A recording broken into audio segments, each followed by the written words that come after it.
Yeah, X is only speaking in tongues at this point. I'm so sorry to have left you all for so long, but I'm back. I best believe it. I am back. I've also realized that man, I think I needed a vacation, because you know how sad it was, Chat? I had a thought when I went on a business trip, right? So, like, I had stuff to do. And then on, like, day 3, on, like, day 3, I was like, man, it's so nice to, like, have a change of pace. And man, only the fanciest script for our goddess of luck, queen of the gods. Okay, I'm not queen of the gods. You're gonna get me smoted. You're gonna get me smoted talking like that. But thank you so much. I was wondering why there weren't any streams, but this makes a lot of sense now. Yeah, I posted it in the Discord that I was on a trip. I wish Twitch had, like, a better way for me to get that information out to you. But yes, I was on a trip for last week, so I am back. We'll have a regularly scheduled streams, all of that. I am going to try on the weekends. I'm gonna try doing, like, a slightly later stream. I don't know what time to do streams on the weekends. You guys will have to let me know when do you want streams on the weekends, because I kind of bounce back and forth between, like, if I did, like, a noon or a 1 p.m., then I can hit more of my international audience, but it's not always, like, the most convenient for my American audiences, and then I end up streaming for, like, 10 hours, which is fine, but it does kind of wear on me after a while. And that's when, like, my VODs get really long, and I feel like it's a lot of work for our editing team and such. And by editing team, I mean Cake and me and TK. But yeah, so I don't know when a good time is. I might play around with it, because for a while we did, like, double streams on Saturdays. And I don't know if that's something that we would like. I don't know. I don't know, man. Also, welcome in, Lanai News. Welcome in. If there's a way that you would like me to say your name, maybe Legos? I'm Junior. Welcome in. Hello, Emilio. Also, did you get any souvenirs while you were away? I got my mom a present from Disney. Yeah, I got my mom a present for Disney. From Disney, not for Disney. From Disney. I got her the Christmas ornament. Yeah. Believe me, the moon is the only person. You're literally going to get me killed. And yourself cursed for eternity. That's dangerous. That's dangerous. I've been saying you need to get more downtime. Everybody's been saying I need to get more downtime. However, you see, when I have more downtime, that's when the brainworms come. If I don't give the brainworms any room to explore my mind, then I feel better. I feel productive. I feel like I'm getting satisfaction out of life. And I get to to do a lot of cool things. Meat space sucks. Space. Do you mean like a human body? Being a human? Your Honor, one more game, chat. Just one more game. Man, look, it's so fun to hang out with chat. It's so fun. It's not my fault. You guys are really cool. You guys are really cool. I like hanging out with you. It's fun. I feel like we have a good thing, you know. You know, I'm gonna put on Charlene music for us. I'm gonna put on Charlene music. Because I realize we don't have any background music. But also, chat, I also have considered perhaps buying, I kind of want to invest in a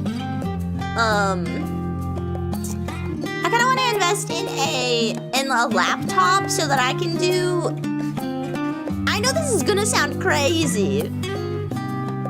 I know this is gonna sound absolutely insane, but like I've been having this craving to interact with my roommates in a social fashion. In like, just like being around them. Which I know is insane. Insane behavior.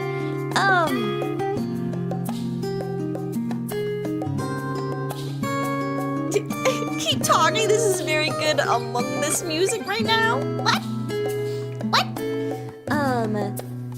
If we're gonna be just chatting, you could do something. I recommend the game Dredge. We can consider Dredge. I'm still figuring out what we want to do for Sunday stream, so Dredge could be a good option for Sunday stream. The music is really loud. Oh, okay. Wait, let me fix it properly. Is that better? It's a bit loud, very zesty though. Dredge is so good. I've heard good things about Dredge, and I really wanted to play it when it came out. So it's a bit loud. It's been loud. Okay, it's better. Nice. Anything but taking my advice.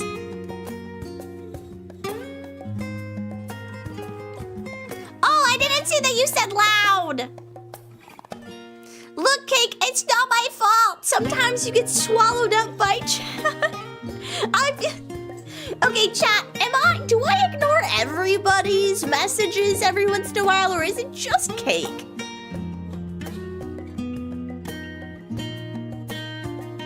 Because I can't tell if it's just that I'm bad at reading chat sometimes, or if I'm just like actually like a problem.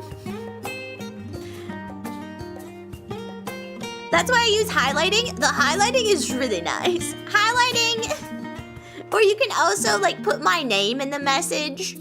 If you put my full legal name, Serendipity, it does highlight it for me, I believe. So that is also helpful. Dredge has cute art and pretty music. It's a very chill fishing game with eldritch horror undercurrents. Yeah, that's what I've heard. Yes, if you add Serendipity, it says mentions you, and it's in all red, so it's very bright for me to see. I can see that it says mentions you. And then the highlighted shows up purple and highlighted. So it's very helpful.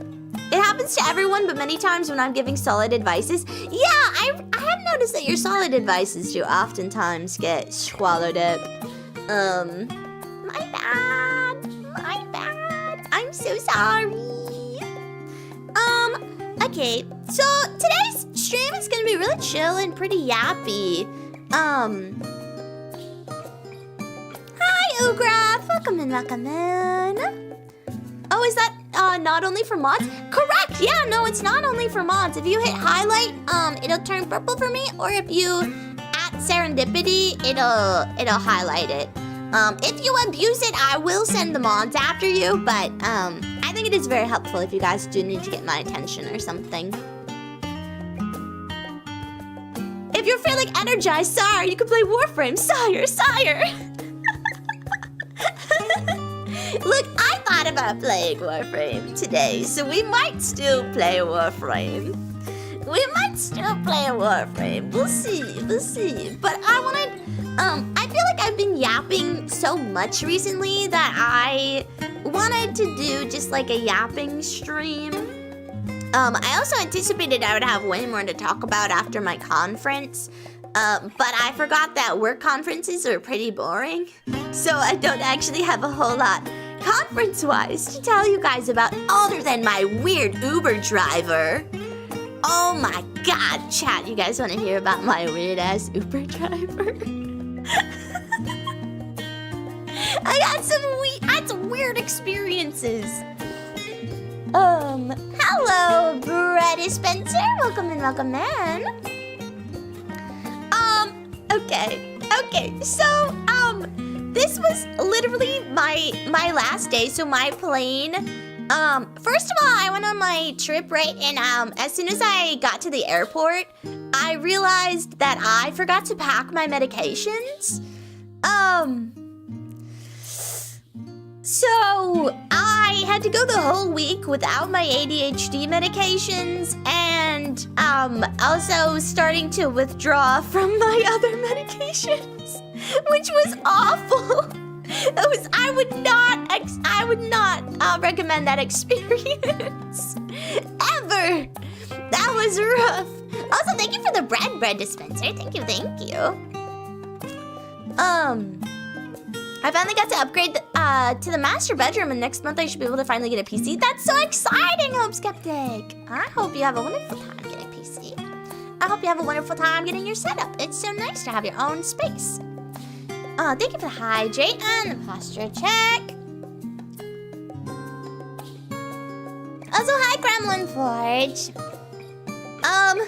Yeah, so I forgot my meds. It was entirely my fault. I put them on my bed, and I have trouble sleeping before traveling because I'm always like terrified that I'm gonna oversleep and miss my plane.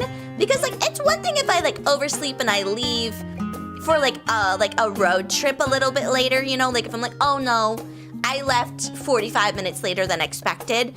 Like that's not always the end all be all. I'll just like, get to wherever I need to late. However, if I miss a plane, I'm fricked. I'm absolutely fricked. So I don't sleep before plane rides, because I'm terrified. And so I streamed for a really long time, and then I packed, and it wasn't a problem. I packed everything that I needed, totally fine. It was good. However, I left my medication on my bed. It was just sitting there on my bed because I was like, oh, I'll take my ADHD meds when I leave for the plane, and then I'll put my meds in my bag at the same time. And then I didn't. Because I was nervous because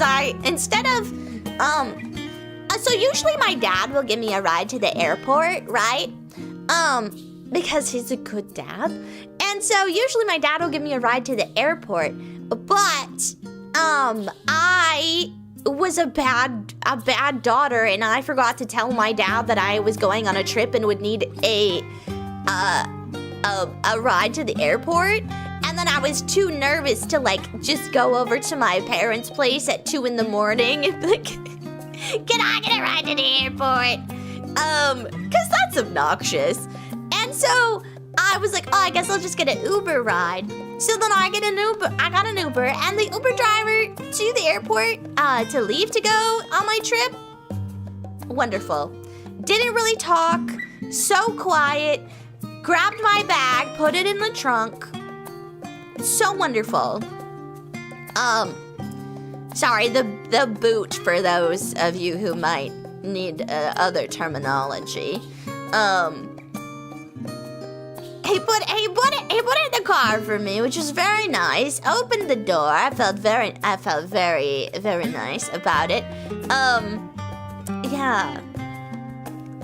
I shared my gay socks in Discord. If anyone wants to see them, that's amazing. That's amazing. Happy Pride, everyone. Happy Pride.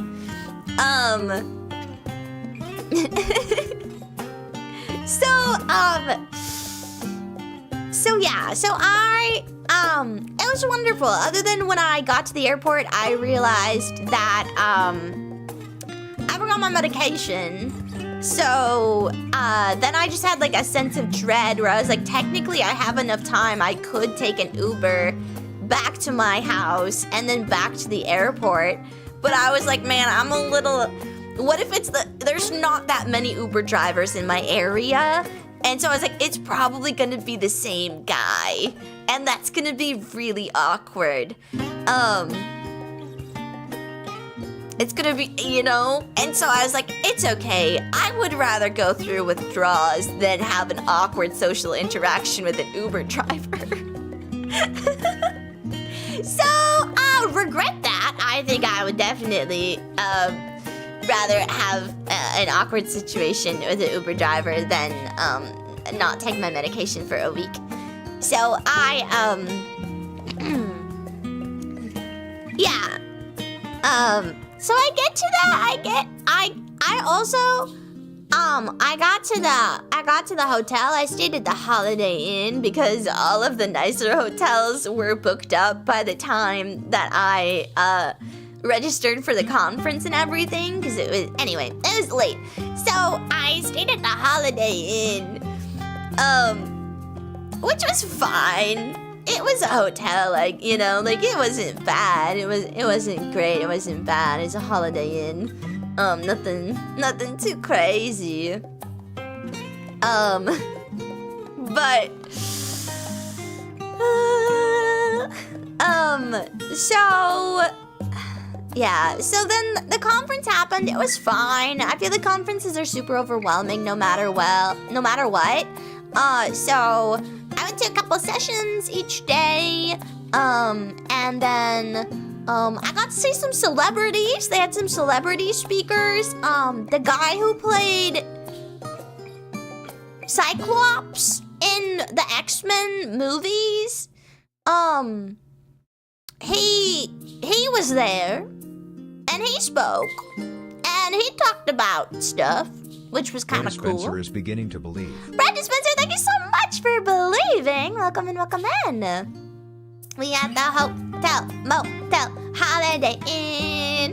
Da da da da da da da da da. Yes, exactly. Chris Martin or something? No, I think it was James something. It was James something, because the guy who was interviewing him jokingly called him Jimmy at one point, and that was weird. James Martin, yes, James Martin.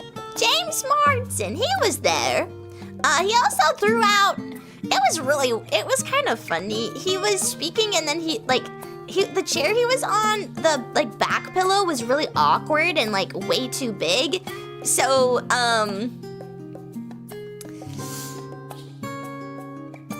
he thank you, Mauricio. I'm back. Thank you.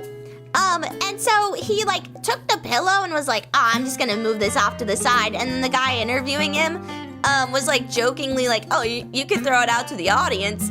To which the audience started screaming. Absolutely, hysterical screaming. And this whole time, the interview was a little bit fumbly at the beginning because there was pause for applause moments, and then people were just kind of that awkward forced applause kind of a thing. But there was one section that was really into it. So it's a weird experience. And then he threw out the pillow into the audience, and people freaked out. And I was like, oh man, people are weird about celebrities. And then afterwards he's like, oh, actually, I don't know if I'm allowed to do that. Sorry. And then they were just walking around with the pillow that he threw out. Did you win the pillow though? No, I didn't sit up near the front for that session. It was a big theater. And so that was, to get into that theater, it took forever. You had to line up for any sessions that were in that theater 50 minutes beforehand to get in, let alone get a good seat. There are people who are lining up, because that was where like all the celebrity speakers ended up being. So it was obnoxious. It was so bad. I ended up missing Terry Crews. I'm so sad and mad. I didn't get to see Terry Crews speak. I love Terry Crews. I think that would have been really good. But I didn't get to go see Terry Crews. I missed out on it. Cause it was full. You missed Terry? I did. It was awful. You're back? I am back, King Potatoes. Thank you. Man, I miss going to conventions normally. And like, here's the thing, it wasn't even like a convention. Like, this was a professional conference. This was a professional conference for my day job. Like, it was the national conference, so obviously, like, there was like 20,000 people there. It was huge. But it was like, you know? Like, why do I have to, like, line up an hour and a half before a session to get a good seat? Why couldn't you just put it in a bigger room? You had the entire convention center booked out. You had bigger rooms. I know you did.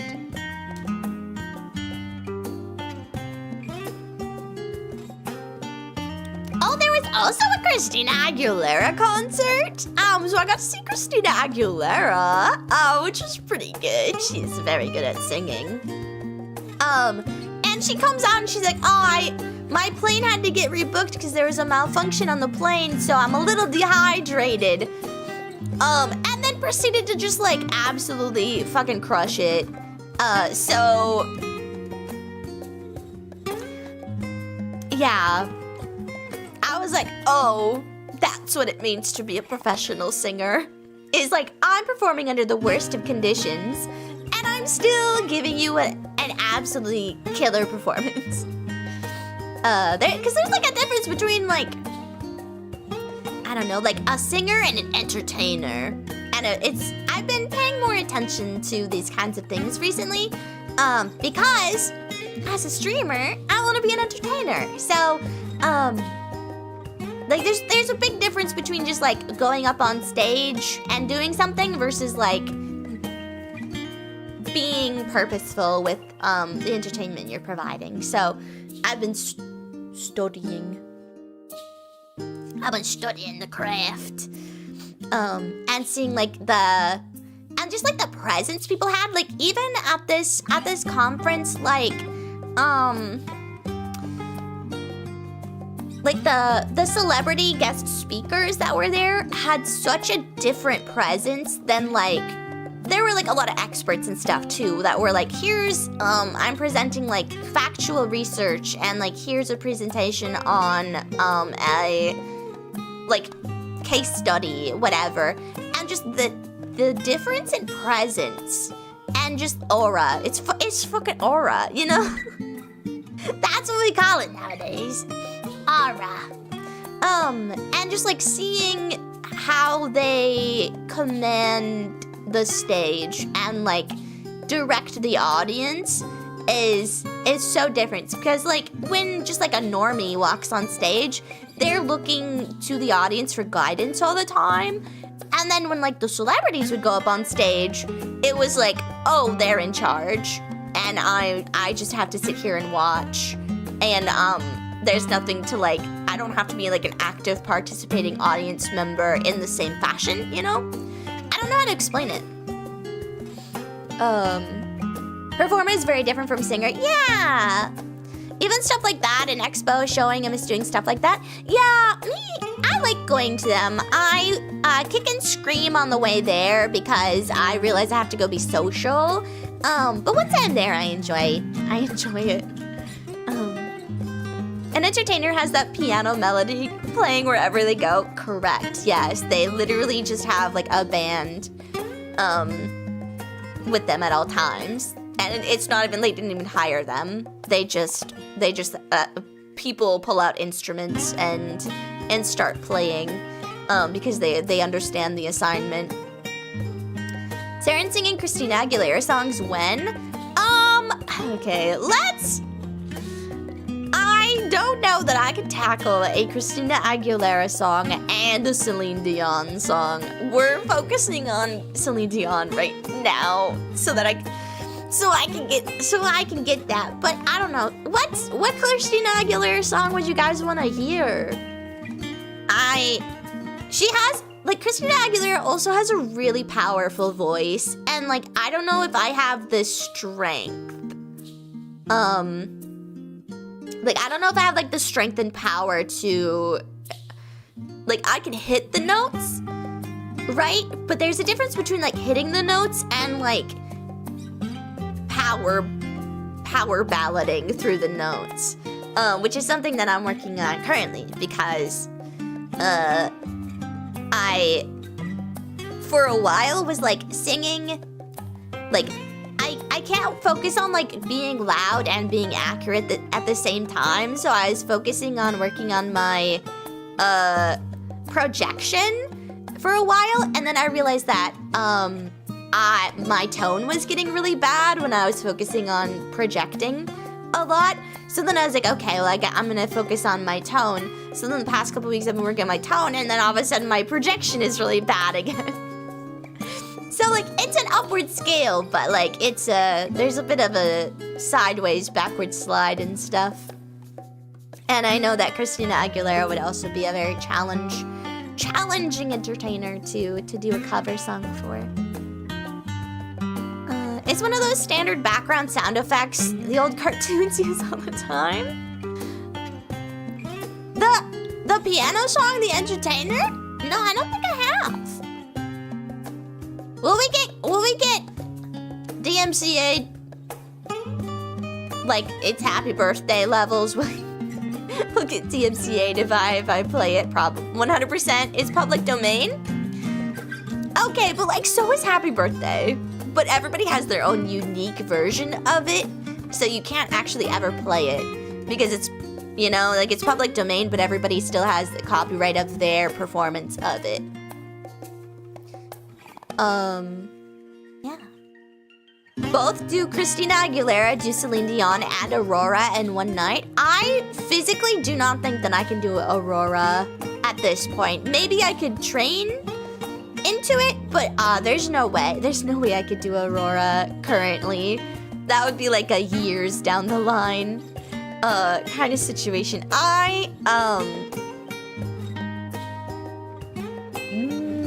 Yeah. If you hit the wrong version, you explode. A guy I know got a strike for playing a game song some no-name rapped over. Damn, that's so annoying. It sucks. It sucks to have to be so, like, I don't know. There's no, like, good way to handle it, right? Because if there weren't strict regulations and guidelines, you would have companies absolutely taking advantage of it and just, like, fully, like, even more than now. Like, obviously, like, people get their stuff stolen by big companies or, like, used without their permission all the time. And the big companies are like, well, just pay the settlement or whatever, if they can even find out or prove it was them. But, if we didn't have any of those restrictions, there would just, like, literally it would be a free-for-all, and, like, it would be awful. But it also sucks that, like, you know, even as a little guy, you're at so much risk of doing it. Yeah. Some guy made a really good video about it. I think Cake showed me the YouTube video from some guy. I think he's like a really famous YouTuber, but some guy made a YouTube video going into detail about copyright and trademark and the implications on the internet and the updates that perhaps could maybe assist with it and all of that. Yes, The Entertainer is public domain. It was published in 1902, and no one bought it up for holding the copyright. A Wikipedia article has the song embedded in its wiki page. So I guess as long as you don't play, like, a version that's like Elton John plays The Entertainer, you can be good to play it. Do I trust? I have trust issues. The Entertainer. Wikipedia. Chat, did you know that I'm a Wikipedia donator? Did you know? Did you know that? Did you know that I'm a Wikipedia donator?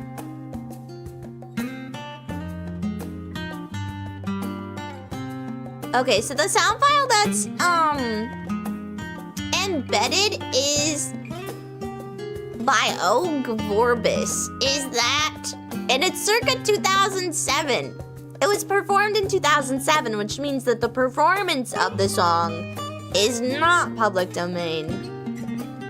Because good luck getting a recording of it from 1902, but man. Nah.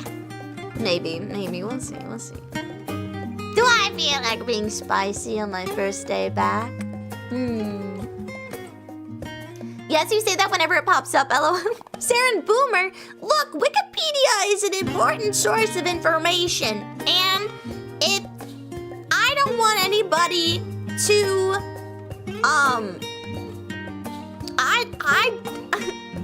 I don't want anybody to own Wikipedia. I want it to continue to be its own non-profit kind of thing. I don't want, Google to come in and buy Wikipedia. I don't want fucking Elon Krusty to come and buy Wikipedia. I want Wikipedia to be independent. It's my last source of joy. It's Wikipedia. I don't want it to be turned into trash bin. If Elon bought it, he'd change its name to W. I think he would just change it to X too. He would literally just I can't think of any other name for something. It's also X. X squared. Oh, man. That man makes me angry. I don't like that man. Not sorry to that man. I don't like that man. If I saw that man on the street, I hope I don't recognize him. I wouldn't do anything about it. I'm a very passive person. But I would be like, I hope that I don't know who that man is. Lose some aura because some stranger doesn't know who you are. Probably just merge it into his X shit. Yeah, it would literally just be meta, you know? Everything gets to be a part of meta and all of it is, you know? It would just be X. First documented trillionaire, we gotta start feeding our guillotines. No comment. I don't think there's any ethical billionaires, including the billionaires that I enjoy. No ethical billionaires. And there's no reason to have as much money. Man. I don't want to get into it, chat. I don't want to get it. Next topic. He's not a billionaire, is he? True. It's true. He's worse. Chat, bring up the next topic. Bring forth, what do you have for me? Next topic, please. No, but I was, Waffle House or IHOP? I am more familiar with IHOP than Waffle House, but I do like the name Waffle House. And Waffle House brings forth feelings of happiness. Whereas the IHOP that I go to typically, when I've gone to IHOP, it looks like I don't know, it looks like it's sterilized, you know? And maybe it's just because I haven't been to a Waffle House in a long time and I've been doing IHOP more recently.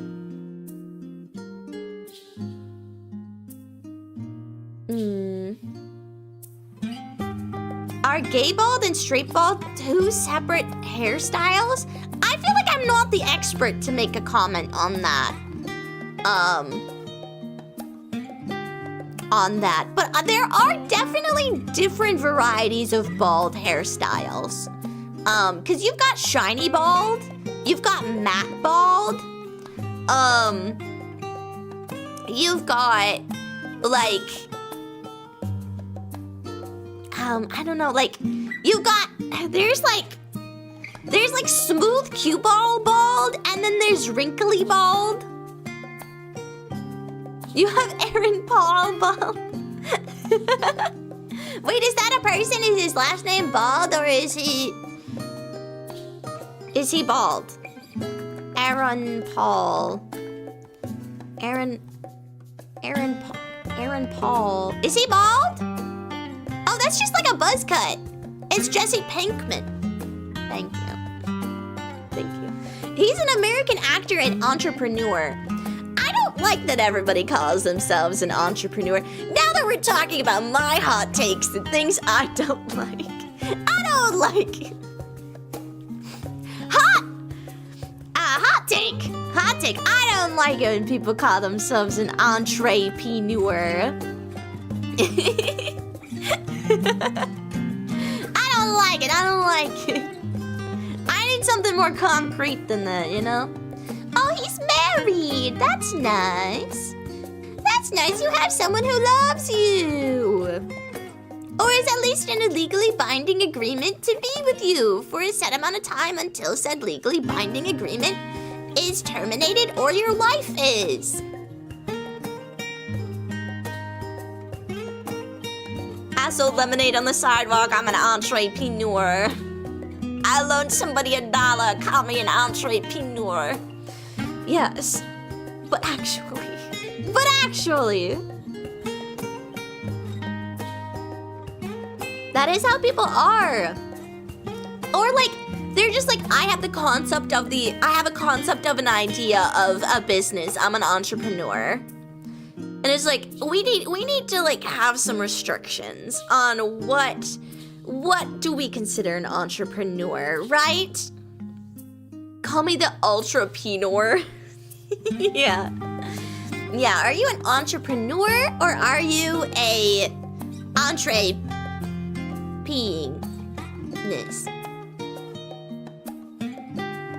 By proxy, Sarah is an entrepreneur. I mean, technically I am an entrepreneur because I have, like, my streaming is, like, a business, right? But, like, I would never consider myself an entrepreneur. Like, I'm not, like, on an endeavor to create something big. I just have a monetized side hobby. Like, I have a hobby that I sometimes get money from that doesn't even cover the cost of the hobby. It's just, you know, like, I have the concept of a shower. That sounds nice. I do like, I do like showers. Those are very nice. Slap it on your about me like it's an Instagram bio. And I have a hobby I can say in public? What do you mean? What do you mean by that? What do you I'm Confucian. What do you mean by that? Do you think I'm not ashamed to say that I'm a streamer in public? Well, sometimes I am.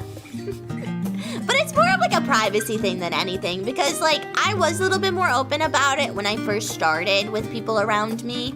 But just like the amount of like, I don't know, like I don't want people that I know to watch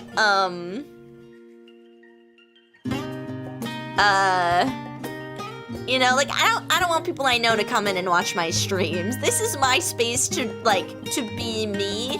It'd be like, okay, so here's my analogy for it, right? It'd be like you have like a secret hideout in the woods, right? And you go there and you hang out with all your friends and it's like, wow, this is our cool secret woods club. We go and hang out in the woods. And then all of a sudden, like, your mom shows up and then your mom's friends show up and then like somebody who didn't, like, you know, it's just like random people showing like that, you know, and you're just like, actually, sorry, this is this is a secret woods club. So you will address me by my woodsman name. Saren Deciduous. You know, and then it's a little weird. Or like, I don't know, like if you're like in an improv class, I feel like it's you have like a safe space curated to do silly little things in this space, and then all of a sudden somebody comes in and they're not they haven't like they're not a part of the group, and because they're not a part of the group, you don't know if they are also a safe space, you know? Like, I say a lot of really weird and like silly things that like I don't necessarily want everybody else in my life to know about. I'm a very open person, but like I don't want people that I know to like take a clip out of context and then just like start playing it in my IRL life, you know? Just be like, yeah, you know, it's just like a boundaries thing. Then they make Care Bear Club and shut you out. Well, if they want to make Care Bear Club, they can, but it will always be inferior to Secret Woods Club. Because, I don't know if you know, but like, Care Bears, are trademarked. And there's only so much you can do with a hobby that is, not your own IP. And so you're limited, but the woods, unlimited. Unlimited potential. Secret Team, Steven Universe? Yeah, but that's not Secret Woods Team. Secret Woods Team. Getting hit with the just let someone suck your toes IRL would be a death sentence. Literally. Literally. Yeah, it's just... Yeah. And like, I don't know, I'm comfortable and confident in myself that like, if that, like, I'm not gonna be like, oh no, people know what I've said on stream. There's nothing that like I've said on stream that I'm like, oh god, this is life ending if anybody ever knew, because like this is a public space. And people are going to know. Obviously chat is here. You guys are gonna hear what I say. But, it would be like embarrassing, you know? I'd be like, oh... Yeah, you had to be there. It was very funny. It was oh so very funny. And I don't know, I'm like confident in myself to be able to, I don't like express that I made a joke and I'm sorry you don't find it funny. We should do the thing where people climb giant trees and then use a rope to make webs in the branches? What? I know, like, doing a ropes course, but I didn't know about making your own webbed ropes course. That sounds really fun, but also, like, high potential to fuck it up.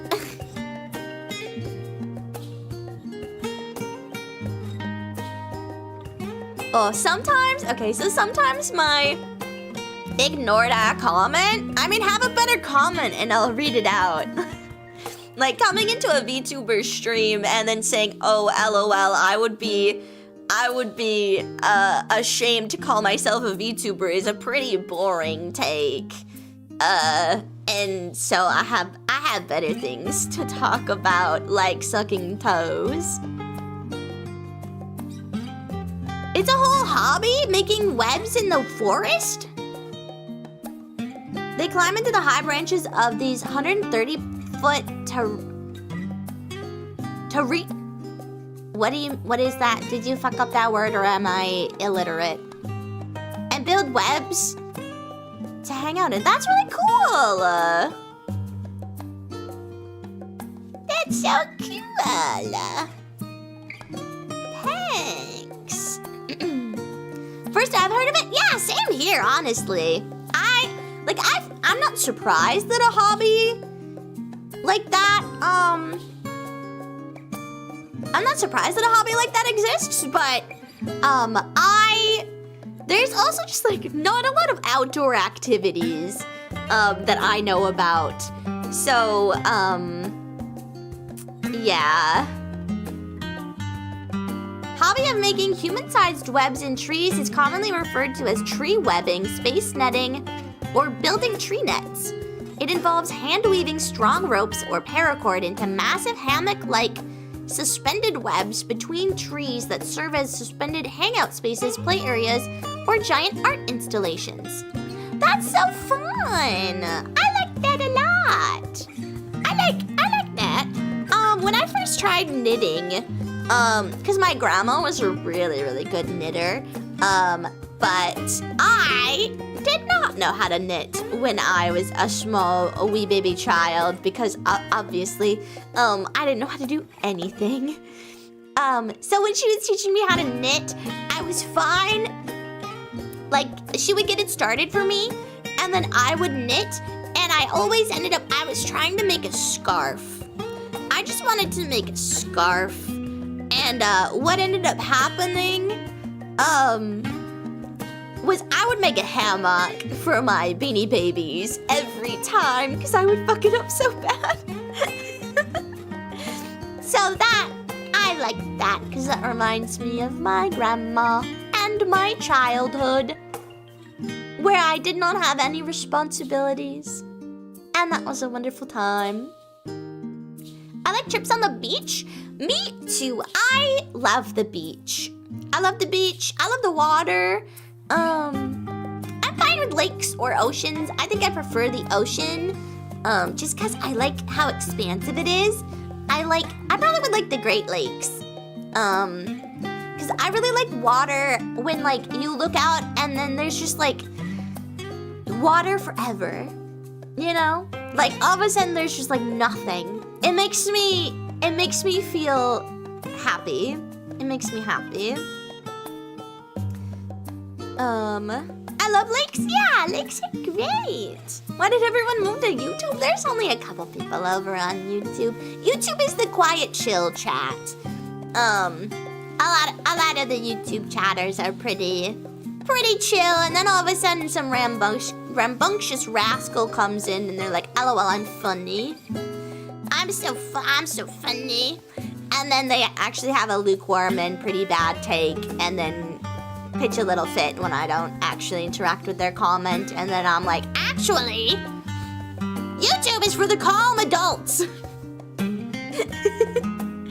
Twitch is where the youngins go and have a little fit. That's why there's more jingle jingle jingle jingle jingle over on the Twitch side.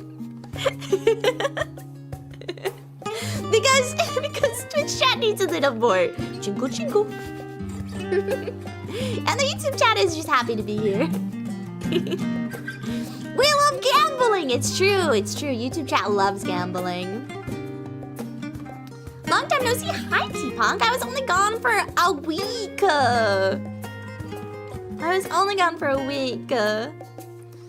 Yeah, Rith is like, is Rith our oldest viewer? Like longest term? Rith is one of our very first community members. Also like one of the only people that actually have met me IRL, because I went to a convention, then they were also at the convention. So yeah, Rith is the OG. Yeah, it makes me so happy when I see like people who have been here for a really long time, or if like even if they like, you know, had a life and then like just come back and are like, oh hey, it's nice to see people. I'm fucking parasocial, you know. I like to see you all as the little lucklings that you are, and I like to imagine you are all happy. Yeah. Streamer, read my message. I like turtles. Yeah, but it's not even that. Like even like I like turtles is infinitely better than some of the comments we just get thrown out on YouTube. And it's just like, man. It's just like, I don't even know. Chat, you've been here, you know the examples. And it's always just like one guy, and it's just like, okay, I'm so glad that you have. It's usually like a mild insult. Like, it's not like insulting enough to like I don't know, get under my skin or anything, but it's just like a mild annoyance. Of just like, are you using a voice changer? Or, are you actually a 2D lady? And then they just like don't participate in the conversation. So, yeah. Unfortunately, I was employed, no time. That's okay, I know people have lives. I did not expect to be, so like, I'm happy that people want to spend time with me. I'm happy that we have a little community, but it's also like, you're under no obligation to come to every single stream. I know that people have, like, lives, and I know that, you know, like, I want you all to have lives, because then you can come back and tell me about them, and then I can live vicariously through you, and then it'll seem like I have a life. When it really, it's just all the stories I hear from chat. Also, YouTube chat, exercise your ability as a Red Temple viewer and like that stream. That's true. Hit that like button, subscribe for more serendipity content, and hit the share button. You don't even have to actually post it anywhere. If you just hit the share button, copy the link, it counts the share. You know? So, yeah. Sorry, I still have no life. That's okay, Riff. That's okay. If you have a life, or if you are seeking a life here, all are welcome. If you have no aura, if you have all aura, you can be here. The only people not allowed here are the people that kicked me out of Care Bear Club. You know who you are. Actually, they probably don't. I don't think they even remember me. One of them, I worked at McDonald's with them. They were very mean. But she technically got everything she wanted out of life, so... She wanted to have a very specific type of baby, and she got that very specific type of baby. And it's like, wow. It's crazy how some people's dreams come true, and here I am still struggling with life. I should have had more realistic dreams. Like having a specific type of baby, apparently. Man. Oh dear. Yeah, literally. It was, man, it's weird. It's weird. When you live life, eventually, you have stories, and then sometimes you forget about those stories, and then they come back, and you're like, oh, wait, this happened. Oh, don't worry. It's not related to Saren. It was a short period of time where these trolls kept targeting me. Ugh, man, that sounds awful. I'm so sorry that happened still. I got chicken Alfredo. It sounds delicious. I love chicken Alfredo. I love Alfredo. Chroma 60 consecutive streams. Oh my god. Oh my god. Thank you so much. Welcome back from Hellville, USC. Thank you. Thank you. Thank you. I do not like the Orlando airport. Chat, we're making a list of things I don't like. I would like your assignment. Chat, your assignment for the rest of the year. I expect this on our New Year's Eve stream. We're gonna have a list of things that Saren has said, I like this, and a list of things that Saren has randomly said, you know what I don't like? Because I feel like I use that a lot, where I'm like, oh, you know what I like? And then I'll say something completely out of pocket. Or I'll be like, you know what I don't like? Completely random topic. I think that would be funny. What's wrong with MCO? I didn't like it. I don't like it. It was, okay, so I got in, and TSA took forever, because there was a lot of families, because it's like a vacation destination, and so there was a lot of families, and these families were not organized. They did not know what to do, and there were only three lanes. There were only 3 lanes.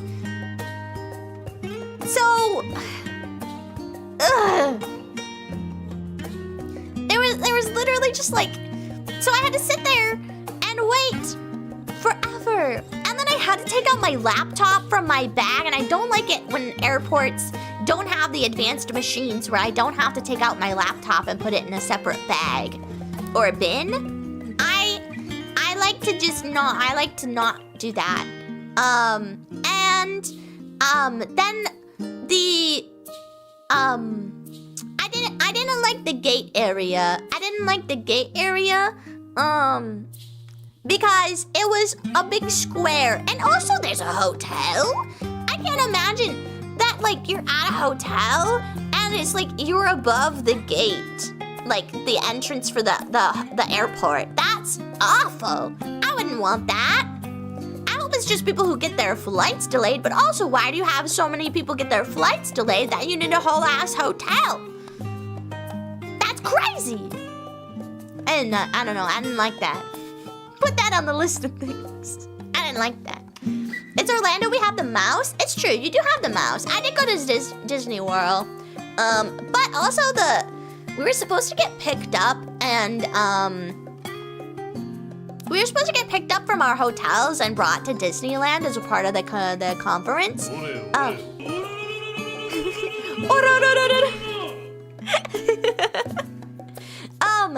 And then the bus never came to my hotel, so I had to get an Uber ride with this very nice lady and her husband, who were very kind, and they let me tag along on their Uber ride. But it took like 40 minutes to go like 10 minutes from the freaking Holiday Inn to Disneyland, and then we had to get dropped off at like a freaking gas station, and then walk across a big ass street with a lot of cars because everything was so backed up because the buses were supposed to pick people up, but then a bunch of people got Ubers instead of going on the buses, so then this whole lane was packed with people getting Ubers because it was like everybody had like their own individual Uber. So it was awful. I didn't even get into the park until like an hour after everything started. So I only got to go on like 2 rides. They were kind of lame. Sarah likes potato pancakes, hates airport. It's true, I like potatoes. I like lefse a lot. I have Scandinavian heritage, so I like lefse. Were you staying on I Drive, L Drive? I don't know. I don't know, it was the street. It was the street that went from the hotel to Disney. And then our Uber driver kept letting people go in front of him. So, yeah. Yeah, I don't know what road. It's the Holiday Inn. I was at the motel, Holiday Inn. I also didn't go to the pool because I forgot to pack a swimsuit. So I didn't go to the pool. I didn't. Yeah, I didn't go to the pool. I didn't go to the beach. I don't know how far the beach is from Orlando, but that felt like it would have been a big trick. So I didn't go to the beach. I also forgot my swimming suit, so I didn't go. I remember Space Mountain being fun.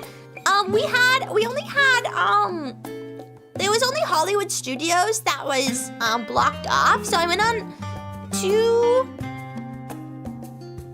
a Star Wars ride. Apply directly to the forehead.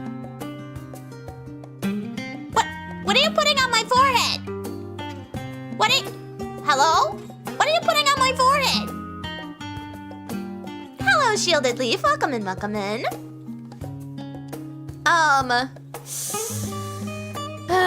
Man. So, yeah, what was I saying?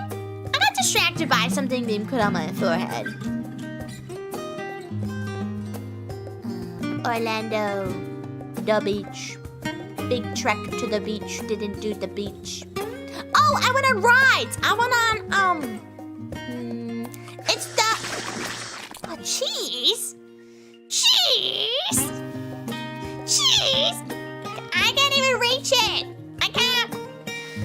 What a waste of cheese. I love cheese so much. I wish I had some cheese right now. Oh, we went to okay, let me chat. I'm gonna tell you about Denny's later. Yeah, so I went on 2 rides. I went on one of the Star Wars rides that's basically just like you watch a screen. You just watch a screen. It's like I don't know, like you're in a little, it's like you're in a little spaceship and you go on a little ride, but you're really just watching a 3D screen. So I went on that one because I didn't know what I was lining up for, and that one had like a 30-minute wait. Because they also said they're like, oh, we're gonna have minimal wait times for you. And I was like, there's still a 30-minute wait because you only have like 4 rides open. The 40? Yeah, you're like in a little spaceship. And then I went on they had, the Toy Story Aliens. They had, the little spinny cups. The aliens have their own little spinny. I went on that one. I almost went on the Slinky Dog. I almost went on the Slinky Dog roller coaster, but, by the time I got over there, it was like a 45-minute wait, and there was only 30 minutes left of our time at the park. And so I didn't want to sit there and be like, oh, I'm gonna stand here for 30 minutes, be next in line, and then they kick us out. So I just went to the bus. I just went to the bus station because I was also like, I don't want to get left behind at Disneyland and not get on one of the buses home. So yeah. But yeah, so I only went on 2 rides, but I got free food because they paid for the food. So I went to the Star Wars restaurant, and I got, like a sandwich, and a drink, and a dessert. It was quite nice. You went to Denny's? Did you hire a hitman? Yeah, I hired TK. TK's my hitman. We went to Denny's at like 5 p.m. That's a lie, it was like 7 p.m. We went to Denny's at a reasonable hour, which is crazy. Did you park hop or stay at one park? We only had the one park. It was an after hours thing, so we only had the park from like 8 p.m. until 11 p.m. And I didn't get into the park until like 8:45 because of all the traffic issues. And we left for the park at 7:30. And I still didn't get in until like 8:45, so it took like an hour to get to the park. Yeah. And then everybody was like freaking out and running around. And I also realized, chat, it's so freeing to just go places by yourself. I love being by myself. Chat, you know what I like? I like being by myself. With a bunch of people around. Like, I don't know what kind of vert this makes me. Don't say pervert. I don't know if it makes me an introvert, extrovert, ambivert. I really like being by myself, but there being a lot of people around me. You know, like I like going and being in public spaces, but never being interacted with. I want to be a fly on the wall. I just want to be around. Because then I know that I'm not alone in the universe, but I also have no social obligations. Eating at Denny's before 1 a.m. is wild. Yeah, it was crazy. But they have like these weird pancakes right now. So my roommate's boyfriend called it an abomination. So then I was like, I have to order the abomination, obviously. And it's like the He-Man. They have a He-Man special going on. And it's like, it's pancakes, but then they put mint chocolate chip ice cream on it and drizzle with chocolate syrup. It was pretty good. I like mint chocolate chip ice cream because it's my mom's favorite, and I like So, yeah. An outrovert, serenivert. Yeah, outrovert, serenivert, that's what I am. You should have went to Gatorland. You could pet capybaras. I should have asked, Chad, I should have asked you guys what I should do in Orlando. I did not take advantage of the fact that I was in Orlando. I was literally just like, I was either at the convention center, at a convention-sanctioned event, or in my hotel room alone, like staring at a wall, practicing German. Yeah. Also, I was messaging in German at the Christina Aguilera concert, and I had a really awkward moment where like I'm clearly like not my German's not good, right? It's not great. And I'm sitting there like slowly typing out my message and figuring out what I want to say, all of this stuff, right? And then the person next to me looks over and they're like, hey, I noticed what you're typing isn't in English. And I was like, yep, it's German. I'm practicing my German right now. And they're like, oh, are you not from here? And I was just like, no, I'm American. I just know a little German, so I'm practicing. And she's like, oh my God, that's so cool. So you could speak it? And I was like,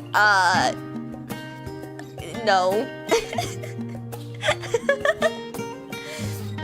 But like, it was so bad. It was such a weird thing, because I was like, I'm literally like saying nothing intelligible in like what I'm typing out. But it was just like, oh my God, I can't read what you're saying. That's a special power, which I'm also not, I'm not immune to this. I am the classic American who also is just like, oh my God, another language? Wow, what a rarity. That's amazing. Ich spreche Deutsch nicht so gut. Ja. Ich auch. Ich auch. But I looked over, okay, so I have YouTube chat and I have Twitch chat and then I have my combined chat, and YouTube chat does this thing where it automatically translates things. And so I was like, that's weird that Ruth said I don't speak German very well, and then I look over and it's in German. Yeah. But I'm practicing my German. I'm attempting things. I use the Riedel app. It's really cool because you get to read articles and stuff, and then they give you the quiz. So you're actually like learning, because my problem with like learning and like studying is it's like languages are so different in isolation than they are in use. And so like, yes, you do need to learn like grammar and proper speech patterns and everything, but then like if you know everything like by the book and then you go and try and talk to somebody, you're gonna either sound really fucking weird or you're gonna not understand what's happening. So, yeah. I'm trying to get better at expressing myself in German because I feel very constrained with what I can do. What's the app again? Riedel. It's the word read and then L-E. Riedel. It's good. I like it a lot. It's very helpful. So my reading comprehension is getting better. My brain cannot keep up with speaking all that great. So and that's just like, I also have that problem in English though. Like I put subtitles on when I'm watching something because sometimes I get distracted in the middle of a sentence and then and then I lose the whole context of what they were saying. But if it's in English, I've been speaking English for a while now, so I can kind of like get, like I'm not gonna suffer if I like space out for a second. But in German, when I'm listening to German, I'm just like, oh no. I spaced out and I missed crucial information and now I have no idea what's going on. I have a smattering of words, but I don't have the context to know why they're being said. So it's harder, but we're getting there. Welcome back, little lady. Thank you, Toby. Thank you. It is good to be back. I missed streaming. I missed yapping. I missed telling you about things. Oh yeah, I was gonna tell you guys about Denny's and about my crazy Uber driver. Okay, so first, Denny's. We went to Denny's. Oh, and I had my pancakes. I told you about Denny's. Never mind. Scratch that. We're not talking about Denny's. Denny's is over. Next topic.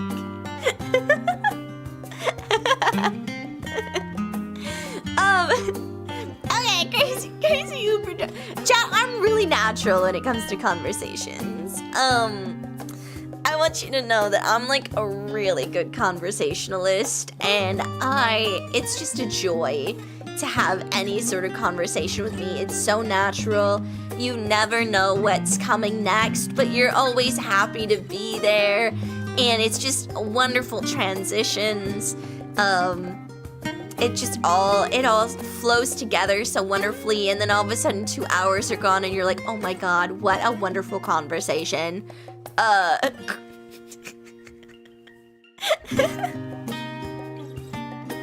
Okay, so I was getting my Uber from the hotel back to the airport, right? And my Uber driver comes to pick me up, and number one, so I typically, when I can, there's an option to get, like, if you're a woman, you can ask for a woman Uber driver, and when I'm in big cities, I will typically use that, because I just feel safer. I feel a bit safer, and, also, I don't know, it's just like it's a nicer experience most of the time, like, whenever there's just like a random person picking me up, they're always really talkative, but when I use the like specifically please bring me woman driver, I feel like they're always calmer. And it doesn't matter if it's like if I choose the anybody can pick me up and a woman picks me up, then they're like really talkative and I just want to sit there. I don't want to talk. I just want to sit there. So, but I have found that when I use the please pick me up specialty, I am a woman, please give me woman driver, usually they're very non-talkative, and they have a lot of snacks. Because I think a lot of them, like, typically will, like, pick up families, or, like, people with kids, because there's always, like, toys and coloring books and snacks in their car, and that is nice. And not every Uber driver has coloring books and snacks in their car, which I don't know if any of you guys are Uber drivers or Lyft drivers, but I would recommend, perhaps maybe, get some snacks and coloring books. It's quite nice.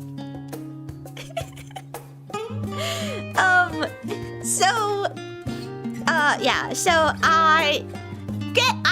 anybody can pick me up because I selected, please can woman driver pick me up, and then they were like, it kept getting extended, and it was like a 10-minute wait, and then it updated and it was like 20-minute wait, and then it updated, it was 25-minute wait, and I was like, okay, like I do actually have to get to the airport. Like, yes, I have plenty of time, but I don't want to like sit here waiting for a driver for an hour.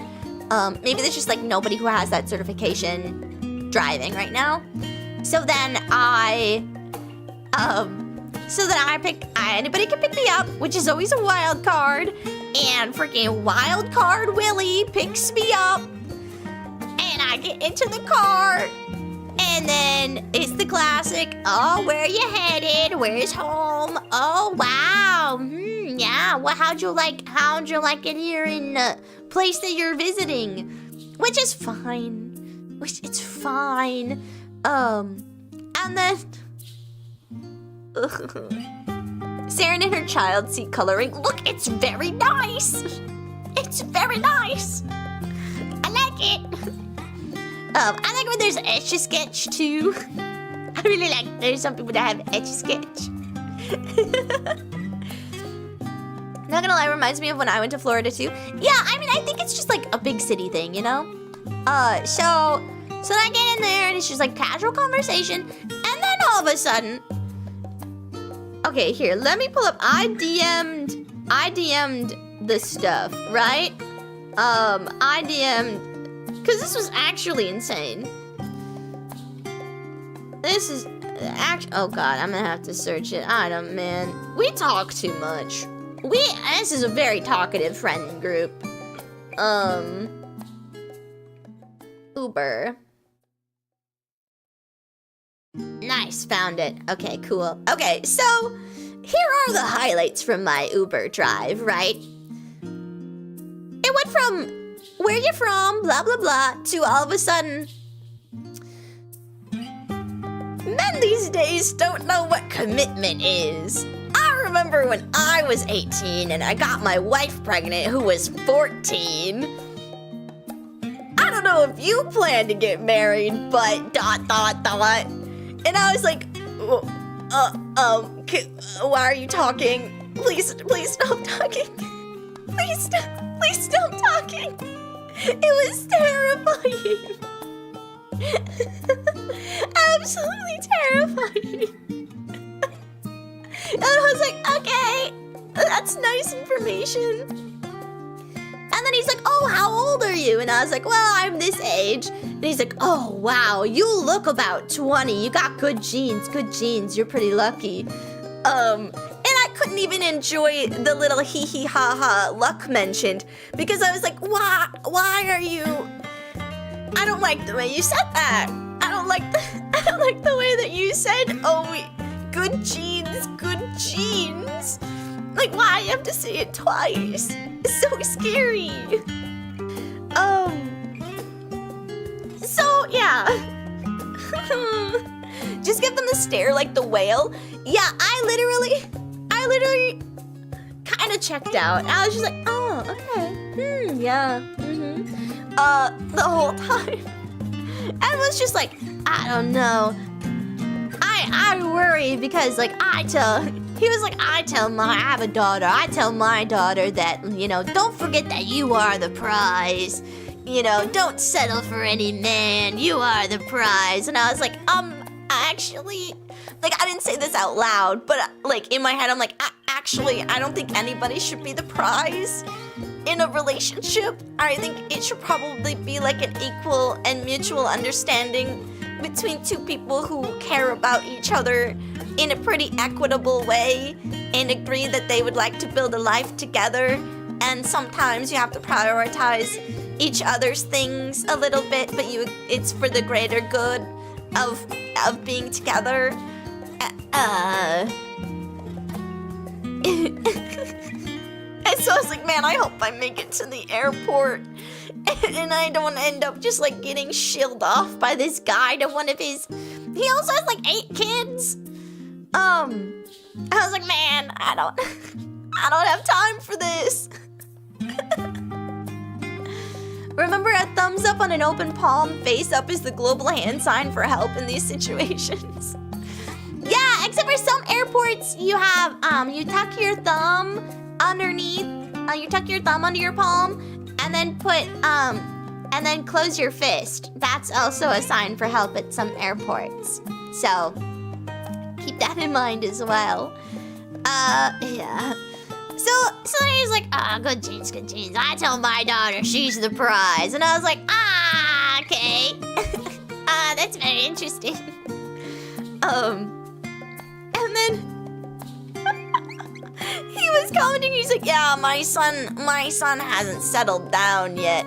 And it's time for him to settle down. And he's like, oh, he was dating a girl. He was dating this girl. And he's like, he broke up with her. And I was like, wow. Interesting. And he's like, yeah, well, you know, he said he didn't know if he could, you know, like he doesn't get the concept, or if he could be with one person for the rest of his life. Like that seemed like, you know, like it was, he couldn't imagine, you know, only being with one person. That seemed, you know, like things might get stale, or perhaps like you don't like each other anymore, or they change as a person, and it's just whatever. And to this, he's like, well, I told him. And this is,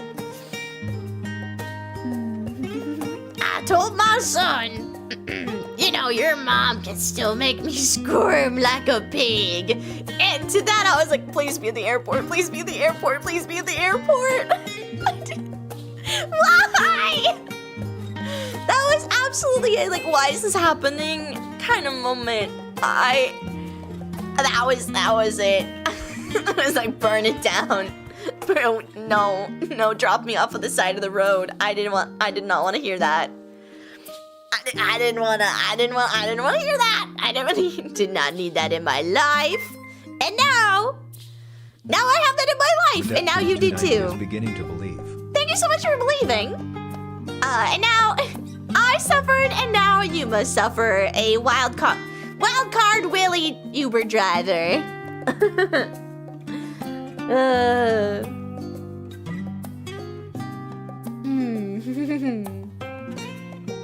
Hi, you just showed up on my recommended. You seem like the kind of weird I like already. Aw, thank you. Welcome in. I'm very excited to have you here. I hope you have a wonderful time with us. If you don't, we don't actually have a review process, so I don't know what to tell you. Saren had an authentic interaction with the Florida man. I'm sorry for your loss. I almost respect this person being so open with a stranger. Yeah, like it was a very, I don't know, like it's one of those conversations where you're just like, I know this isn't a bad person. Like, they're just a little crazy.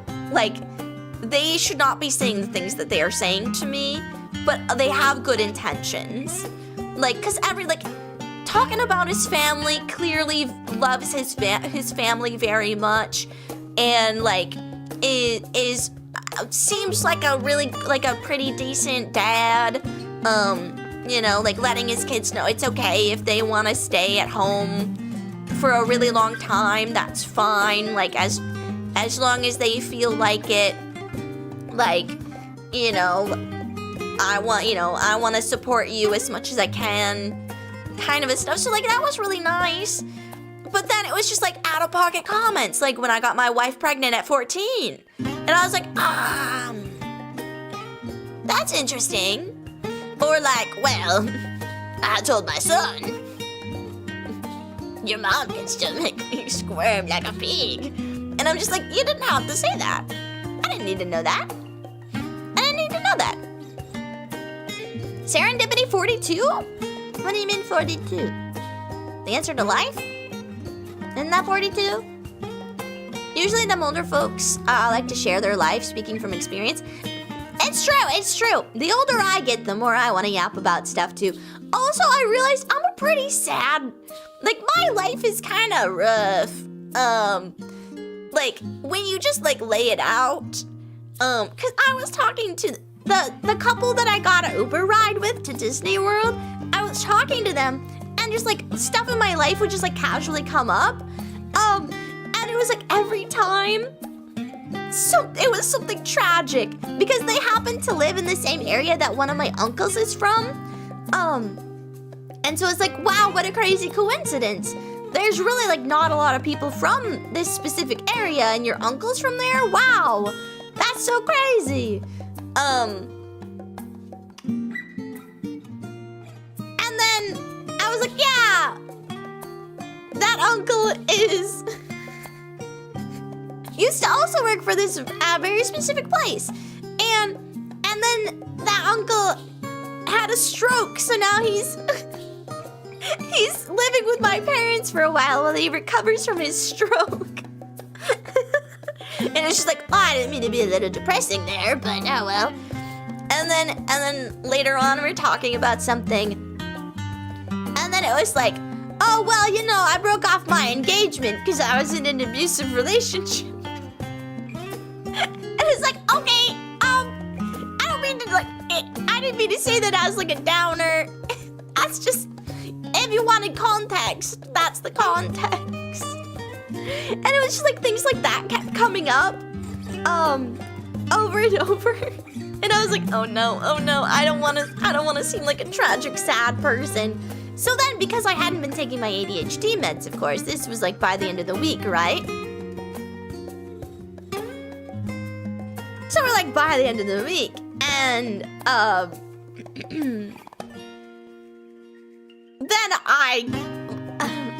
it's really hard to have a focused conversation when you don't have medicated ADHD.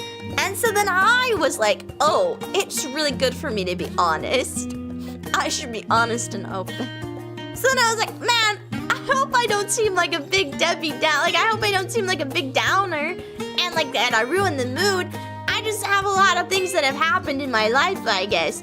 But, you know, to which both, and this is how I knew that was the wrong thing to say in that moment, because they both gave me like, aw, poor thing.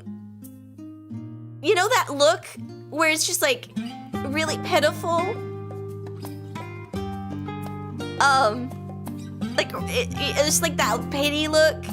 They gave me that look and we're just like, oh well, you know, everybody's got stuff. And I was like, oh no, I shouldn't have said that. I shouldn't have said that. Yeah, so like, oh man, it was rough. It was rough. Suffering builds character, yeah, and I think it's just like inevitable after you've been around for so long, you're gonna have like good things and bad things. It's just normal. I get old people buying stuff and they're like, this was 10 cents a can when I started. Yeah, I think I don't know. It's just like a normal thing because you have like so much more to reference. So you like, humans are really, really good at pattern recognition and like identifying stuff.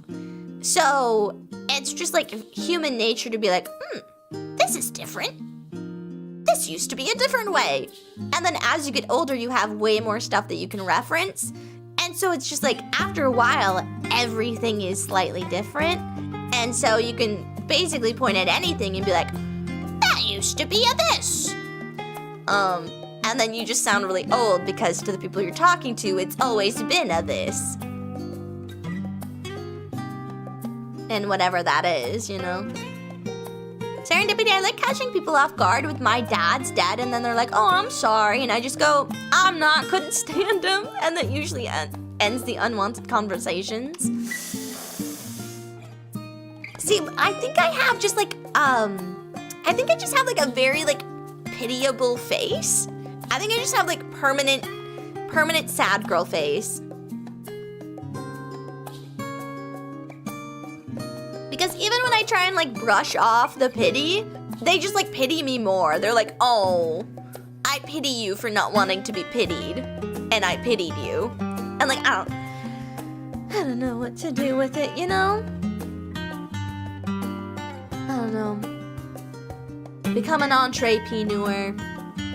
That's what I gotta do. Now this is how I imagine Saren looking like on the daily frowny face. Kinda. I have a thing where like okay, so if somebody comes up to me and they're like, oh, you look so sad, are you okay? I'm usually just exhausted.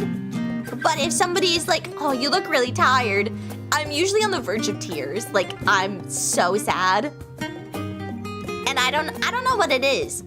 But it's been like a really regular thing throughout my whole life that when I look tired, I'm usually sad, and when I look sad, I'm usually just tired. But then I don't always tell people that because then they start knowing my tricks.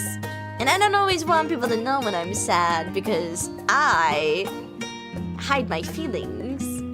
Because I have an avoidant attachment style and I don't want anybody to get too close. Wild card, yeah, wild card. Wild card. I stick to basic pleasantries and don't really converse. Yeah, that's typically what I do too. My voice got really high there. Yeah, I typically will. But I've had instances where like, obviously like people at work are like, wow, we've been working together for like years at this point, and I don't really know a lot about you. I will ask you relatively normal questions like, oh, you're going on a trip? Because like I'll let them know like, oh, we'll have to reschedule this meeting or we'll schedule this meeting when I'm back from my trip. Like things that come up throughout the day that are relevant to the workplace. And then they'll have a normal response of being like, oh, you'll be out? Where are you going? And then I'm like, I've gotten better at it, but I used to have like a visceral reaction to that kind. I was just like, I don't want them to know anything about me. And like it was really bad. Now it's a lot better. But like I was so cagey, so cagey. I didn't want anybody to know anything.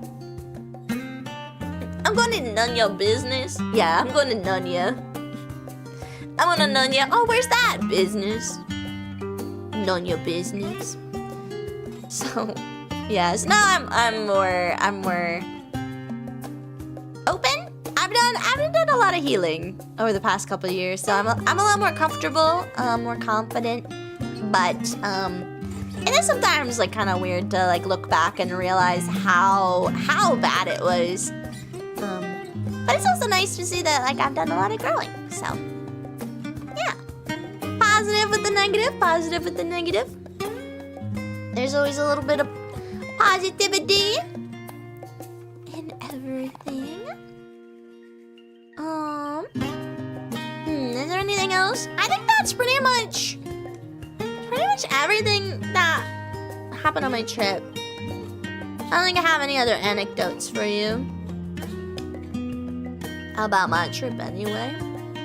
I told the lab partner that I was going to a place in Canada. I said I forgot where. And then when they asked me where I was going for vacation, when in fact I went nowhere. See, I would be so terrified because then if like you got back and they're like, hey, how was your trip to wherever? And then you have nothing to back it up. Terrifying. Terrifying. I'm a very social and open, but the problem is I can't really leave the house because of my blindness and my city sucking. I'd love to talk to people in person, but I can't really. Oh, that sucks. I am not an extrovert, so I'm happy to kind of be alone, but like there's also limits. So like you do like no matter what you do get lonely. Social interaction is an enrichment thing for humans. So yeah, that is rough. But I hope there's at least some things that you can do and like activities and stuff. There's a lot of accessibility things when you get to know people who are able to help, I guess.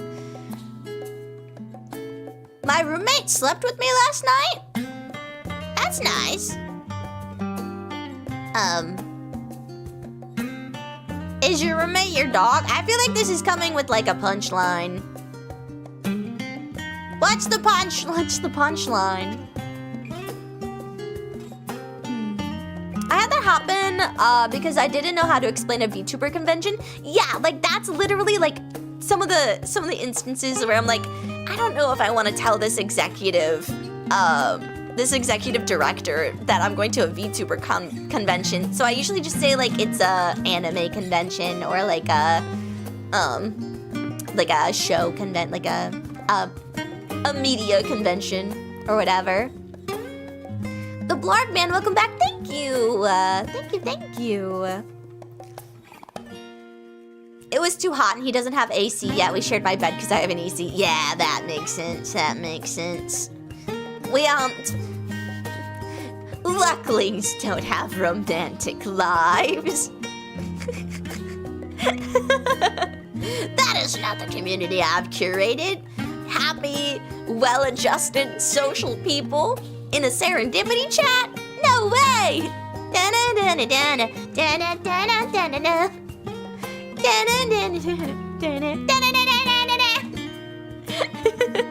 Chat, you guys remember the Magic School Bus, right? I don't actually remember the lyrics to that song. He moved to Texas from California and didn't believe me when I said he needed AC. Yeah. And like, I don't know, like houses are just built different. And like every area is different. I have never not had AC because I'm an American. So I actually, I could not imagine. I cannot imagine. That would be awful. That would be so awful. I like AC. I like being hot outside, but I really enjoy the hot weather because I've always had like a cool space to come back to. And I think that is why, people are very much like, oh man, I don't like the heat. And I'm like, well, you just need an escape from the heat. And then it's wonderful. You can never escape the cold. The cold stays with you in your bones.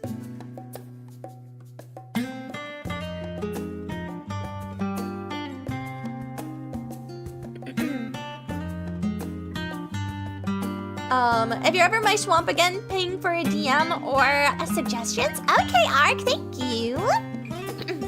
Thank you. I will be going to Off-Kai, chat. I'm gonna keep saying it so that people remember. I'm going to Off-Kai. So, Off-Kai. It's a lot easier to bundle up for the cold than cool off in heat. However, here's the thing. I am small. And my fingers and toes are cold all the time. So like I can bundle as much as I want, but like I still have to be producing enough body heat to create the warmth.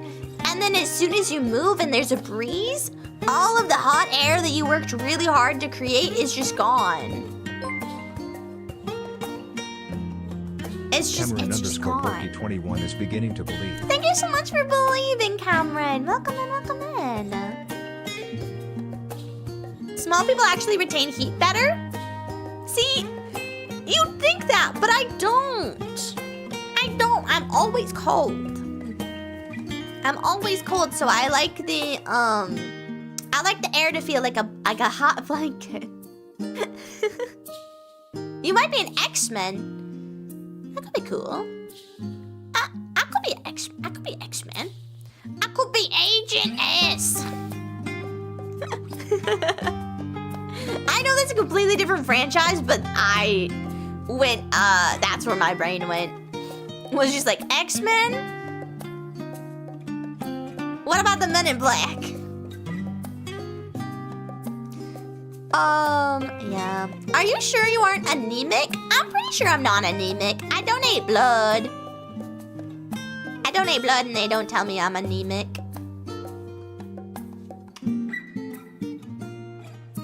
Bigger things retain heat better? Yeah. There's more heat. You're making more heat.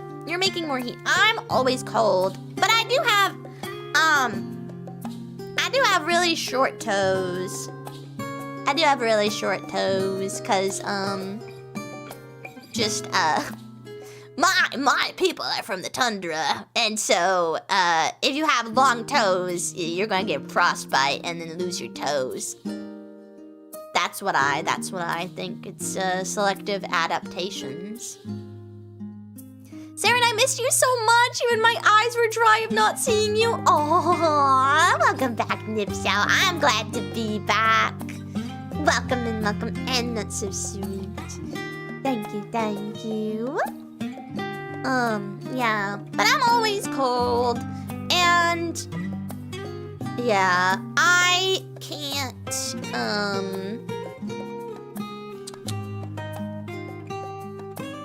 yeah, my toes and like, I can't create enough body heat to make things warm. So it takes me forever to warm up, and then when I am warmed up and I have to move, all of the hot air is gone, and then I'm cold again. But like, if it's hot outside, I can go inside to the AC. But like, have you tried heating up a big ass house? Okay, Chad, here's my theory, right? If you grew up without an AC, you hate the heat. If you grow up and your dad won't turn the thermostat up enough, you hate the cold. 'Cause you don't like an uncontrolled temperature environment. And so, if your home was fucked up on one way or another, that's the way that you hate. Because we always had AC, so I didn't have any problems. But my dad had a limit on the thermostat because of the electricity bill. For the heat. Yeah, which sucked. Because my room was in the basement for a really long time. And basements are colder than upstairs because heat rises. Oh, also, I think if you don't have a basement, you probably also don't like the heat. Because, like, if it's too hot outside, you can just go in the basement. You know? And, like, even if you don't have an AC, the basement's usually a lot cooler. So you just get some fans, go in the basement. I think that's my theory, chat. Write that down. Write that down. I sleep with the windows open if it's 40 or below. That's insane. That's insane. I don't like that. Unless you're European and it's Celsius, then that does make sense because that's basically all temperatures. Texan, yeah, I know. But everyone, I think 40 below Celsius? 40 or below in Celsius? That's pretty much all of the temperatures. Fahrenheit? That's insane. That's so crazy. That's too cold. I would not like that. My basement had the boiler, so it was the hottest? Oh no, that's awful. I don't like that for you. I'm so sorry. Add that to the things. You know what I don't like? I don't like that for you. 50 degrees Fahrenheit is my preferred temperature. That's so cold. 50 degrees Fahrenheit is probably one of my least favorite temperatures because it's not, it's like jacket weather. It's not cold enough to be like, I need a coat, you know? But it's not warm enough that I'm like, I'll wear a t-shirt. It's in that awful range that I don't like. 68 with a light breeze is my perfect weather.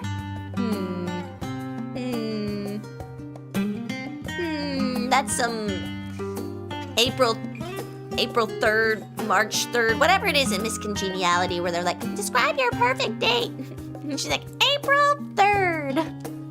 Because it's not too hot, not too cold. Oh, yeah.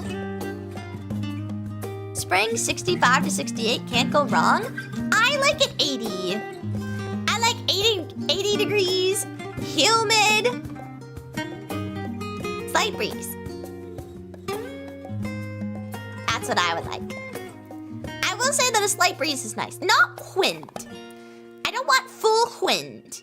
I just want a slight breeze.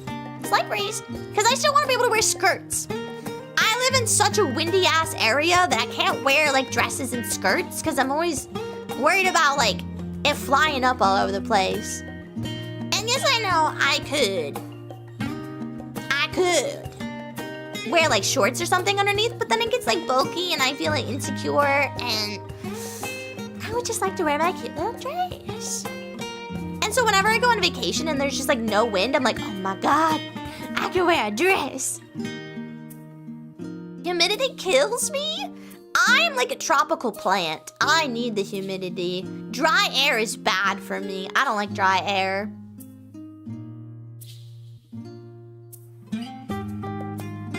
I like it really humid. Ideally, like, I would live in a shower. Like, you know the bathroom after you're done with a really hot shower? That's great.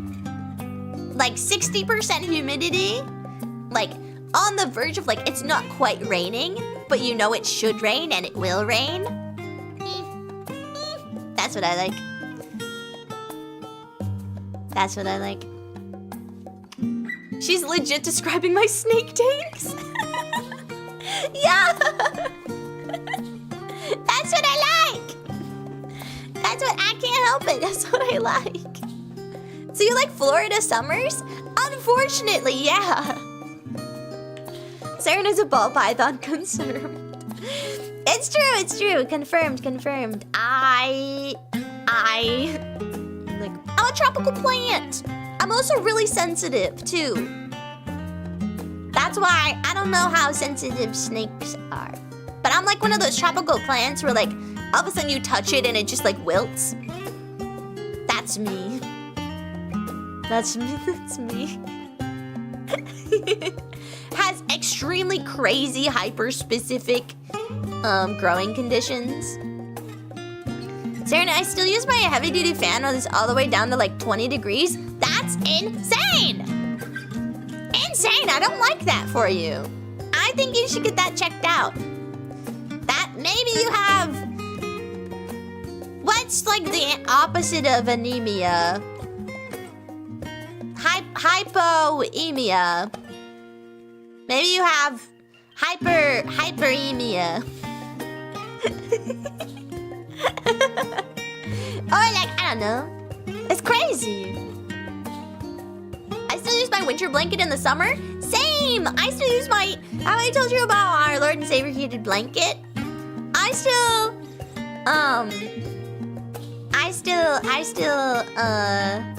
use my heated blanket. Even midsummer. It's gotten to the point, chat, where like I can't sleep without a heated blanket, and I don't think that's good. I don't think it's good that I need the comfort of a heated blanket.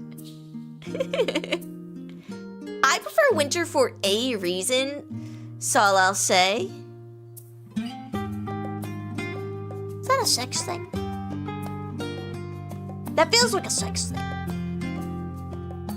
Good for you, good for you. I'm very November coded. It's cold but won't snow, which is my perfect ratio. I'm from the Midwest. It's snowing by October. I'm from the hellscape. It's like a 50-50 chance on if it'll snow on Halloween. So I don't like that. I like the summer.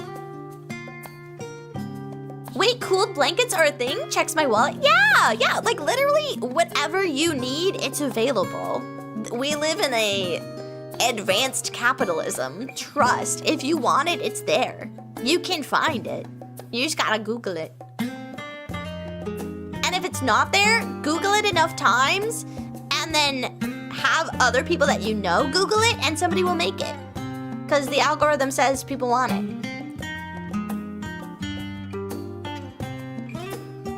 I've had it snow in May before. Yup.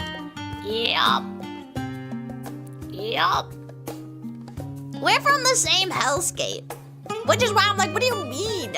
October, it's not gonna snow. October? I mean, like November. November is like... Ugh, I don't know. February is my least favorite month, though. Not a big fan of February.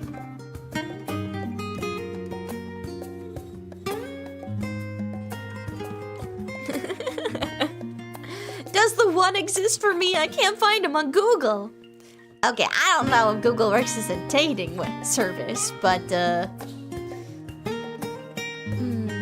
my winters come late and stay way longer than they have any right to. I've started reframing it because when you are a Midwesterner, the season of winter begins in our mind at like the end of October. Like October is the end of fall, right? Autumn for those of you who need an adjustment in vocabulary. It's the end of the harvest season. However, for the rest of the world, winter doesn't actually start until like midway through December. Like the official beginning of winter is in December. So like December, January, February are supposed to be the winter months. And in my head, winter is like end of October, November, December, January, February, March, and then most of April. So that's like over half the year of like winter activities. Shit, we don't get winter until like January? That's insane. That's insane. Once you hit mid-December, you're like, oh, thank God, the sun is gonna start rising sooner. Oh, thank God, the sun, it's coming back. But then you're like just getting into winter. So like, my sense of like seasons goes with more of like the solstices than with like I don't know. Like I have basically only like winter and summer solstice. And so I think that winter shouldn't start until the winter solstice. However, for me it does start a lot earlier. So I have to like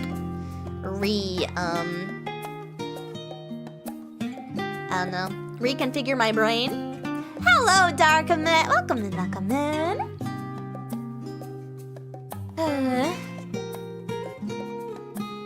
When your Canadian winter shows up, and when it shows up and goes when it feels like, and I despise it. Yes, yes. I'm not Canadian, but I might as well be. Yes. It's awful. It's dumb. I don't like winter. Winter is a tyrant, and I like true spring. I have to say true spring because I live in the Midwest. And we have full spring, we have full spring, we have false spring, we have almost spring, and then we have true spring.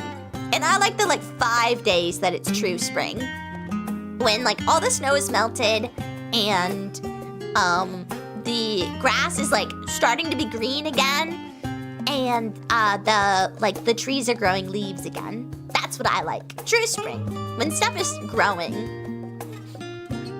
But so much of spring ends up just being like flip-flopping between blustery winter and then like stupid hot, and then it's all brown and dead. It's sad.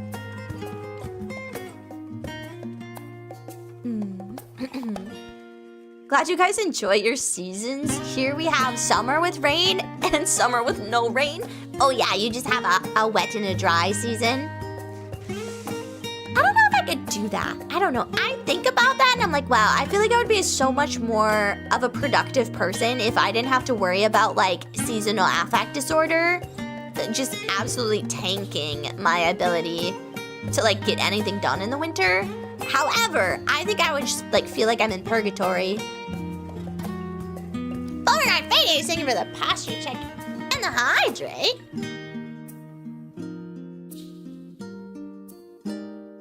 Oh, not the fucking kazoo!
Okay, so I think when I initially thought of the kazoo redeem, instead of having it be like a full minute of me using the kazoo, when I made the switch from it being like, oh, scary game kind of thing, I switched it. I was gonna be like, oh, you guys, you can put like any sentence or whatever and I'll say it with a kazoo. And then I thought that was probably pretty dumb. And I probably just never changed it back. Did you ever see the Amazing Digital Circus finale? No, I've only seen the first episode of Amazing Digital Circus. 20k points for one sentence with a kazoo is fucking insane. Well, it was cheaper back then. Back in the day. It was cheaper. It was a lot cheaper. If it was difficult sometimes for me to understand English, this has gotten to a new level? With the kazoo? Is that what you mean? Then remove the text you fucked up? Okay, well, I'd have to remember to go in and do that. So, put it on the mods. Put it on the list of stuff when I get isolated in a corner by the mods that we have to do this.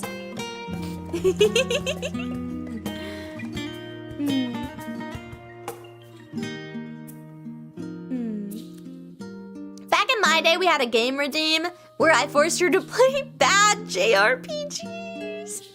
Yeah, we had to go through a lot of different options with that. I wanted to give chat the choice because I didn't want to make decisions, but now I've realized it's probably for the best if I make decisions sometimes.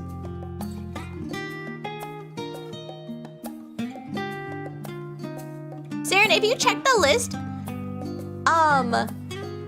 I'd have you ball up and never do it? What? Yeah, but when's the Stranger of Paradise Let's Play? Soon, TM. So everyone bully Saren until she plays Dredge. Okay, if you have Dredge on the list in Discord and it gets a whole bunch of reactions, that's how I know that people really want me to play it. And then when I'm like, I wonder what game we should play next. I do look in the list and I see if anything has a whole bunch of reactions. Right now, things only have like 1 or 2 reactions, so I'm like, I guess there's not like huge demand. If it seems interesting. But if it's got a whole bunch of reactions, then I know that people really want to play it. And I'm like, okay. Whatever you say there, bud. I made her play Grim Dawn once, so I can't complain. I actually did like Grim Dawn, too. I forget it exists. But it was charming. It was interesting. We didn't really get all that far in it.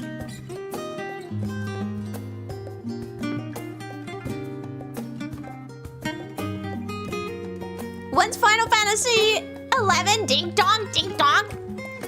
Look, I can't get fucking logged into the Final Fantasy 11 server, okay? I don't know how that login page works. I locked my account. I can't play Final Fantasy 11. They won't let me. Gotta dip. I hope I can see you again in the future. Have a good night, sir. Thank you so much, Tyler Does Stuff. Thank you for stopping by. I hope you have a wonderful rest of your time zone. And if you want to catch us, you can check out the schedule posted on YouTube or the Discord. But I hope to see you again in the future. It was a 20-minute lock and you gave up? Look, I only have 20 minutes of I can do something energy. This is why I never get stuff done, because I have a burst of energy, and then if any minor thing happens, I'm like, ah, man. It's gotta go back to the bottom of the list because this is a new thing. This is not what I sat down to do. This is a new activity. It goes to the bottom of the list. Serendipity, no one checks the list channel. In fact, as soon as you said that, someone went and liked my recommendation. Look, chat, I provide it. You guys gotta have a little initiative, okay? I will mention it. Anytime people want to recommend games, I'll say that we have the list. We have the list in the Discord. Utilize it. Because that's what I want you guys to do. And I'm putting my foot down. You guys will use it, or you will suffer my choices of games. There is a voice to be heard, and it's in the Discord. Mostly because I absolutely get one guide all the time. That's how I let you guys have a voice of a people. Otherwise, I get one guide. But otherwise, like, if people mention games, I'll, like, still look at them and stuff.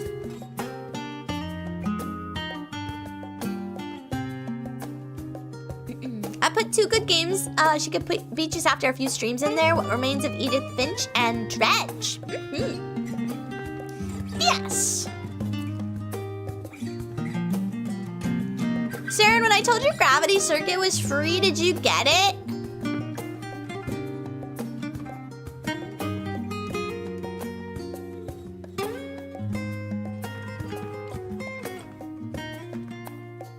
No.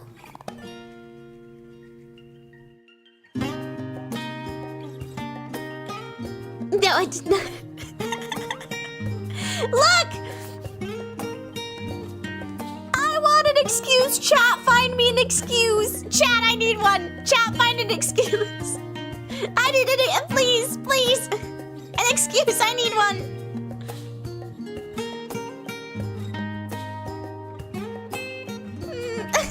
Please.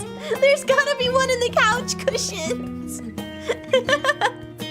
Excuse your mama? Nice. Oh my gosh, chat.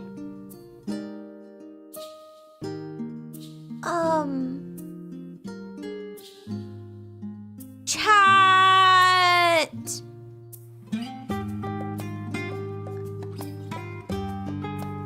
No. Chat. Chat. I wanted to buy a game because I thought it would be cute for us to play, but I forgot my Steam password a while back. A couple of weeks ago, and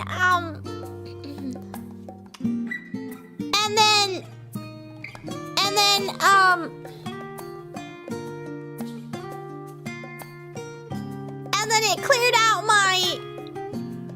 out my card information, which is a good security feature. However, now I can't one-click pay. And I don't have my credit card on me. It's upstairs. It's only like $5. I feel so poor. Man, do you think maybe I could buy it on my phone? Perhaps? Do you think my phone has it? It's called, chat, it's called The Librarian Tidy Up the Arcane Library. It looks really cute. It looks really cute. We could organize a library. I want my Steam app. That's what I want. Steam app, Steam app. Steam app, Steam app. Yay. Holy shit, chat, I have not talked enough. Oh my god. Also, so chat, while I was on my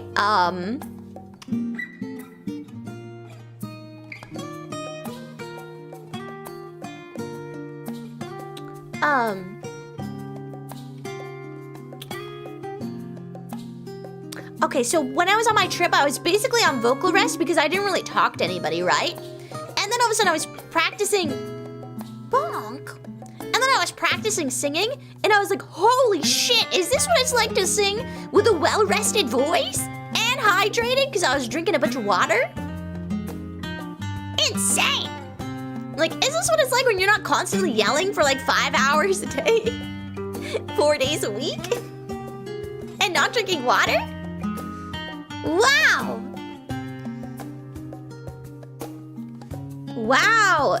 Chat, I can't tell you the thing. It's 10% off. Okay, I can't. Chat, I got a very interesting recommendation.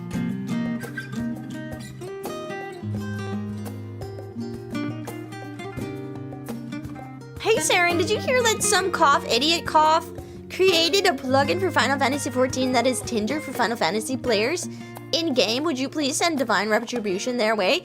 I think Divine Retribution is coming their way, regardless of my input. I will put some energy towards that, but holy fuck.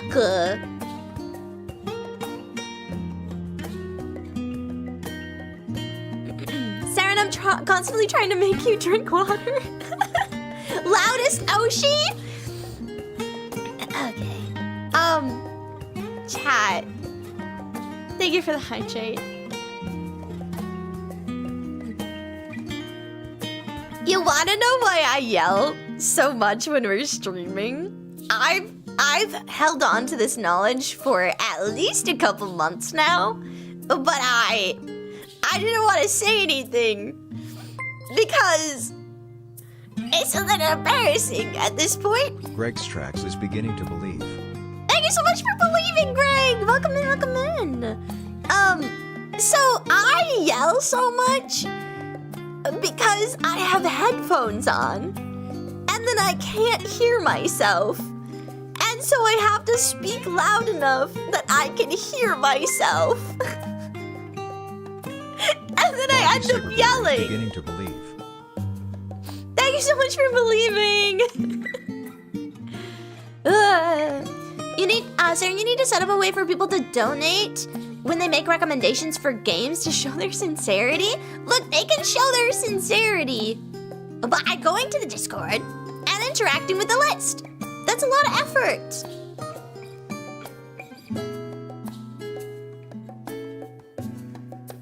We pay-gated recommendations on accident before. Yeah, I didn't know that you needed a Discord subscription in order to react with an animated emote. I thought that's crazy. So I was like, oh, these ones are cute. I'll have the yes one for yes and the no one for no. But then, yeah, so we had to change it.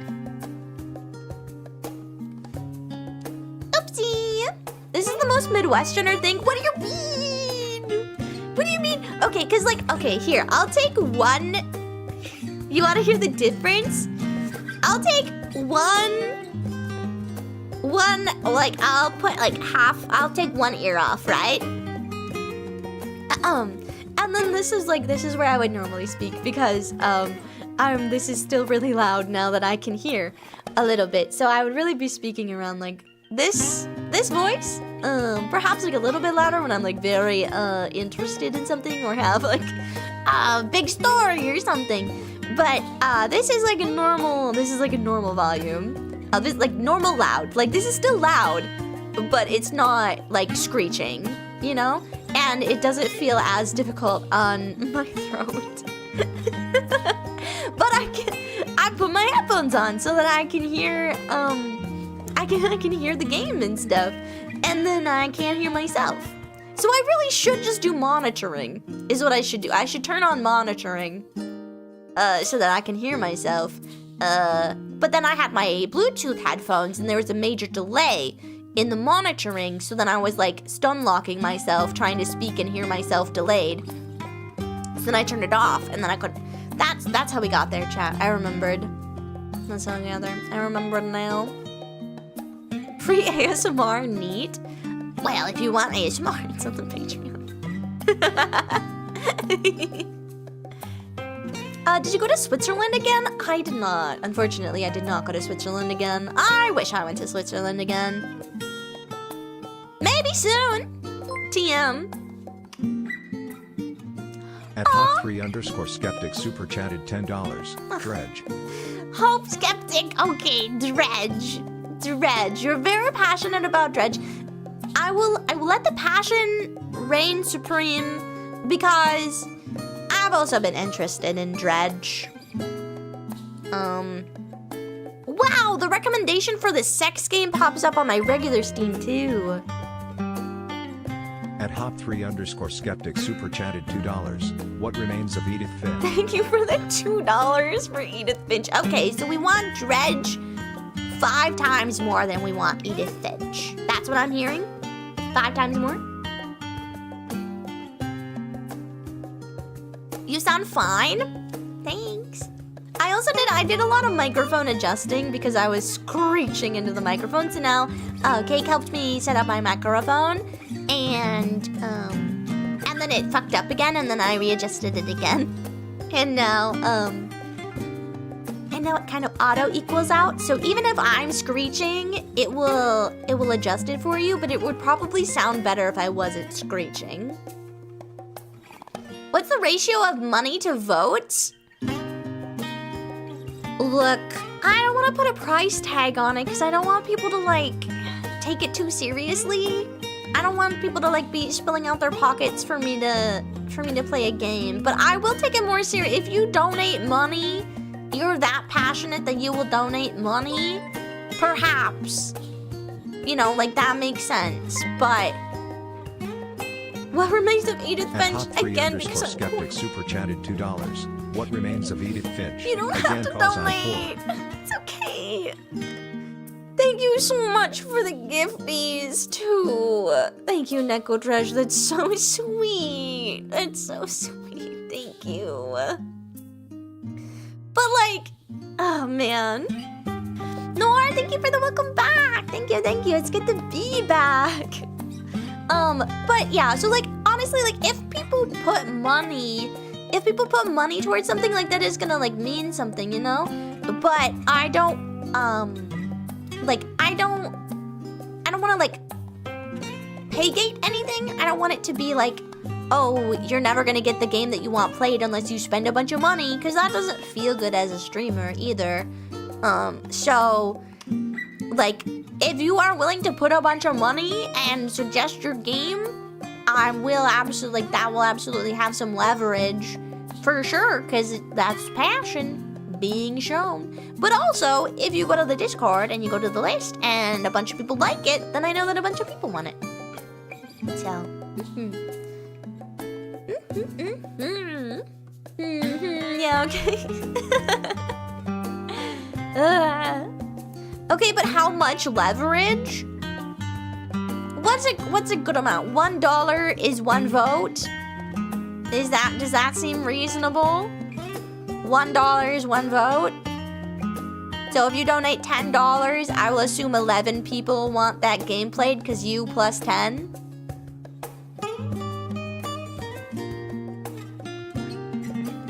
I can't make this decision for you? Man, I know. I also have a weird concept of money. I have a really weird concept of money. So like I don't know sometimes what's like a reasonable price for anything, which is why I don't want to put like prices on stuff, because I don't want anybody to ever feel like, oh, that's so obnoxious, Saren. And I always want there to be a free option too, because I know not everybody has those like funds, you know, or even if you do have the funds, maybe you don't want to spend it on that.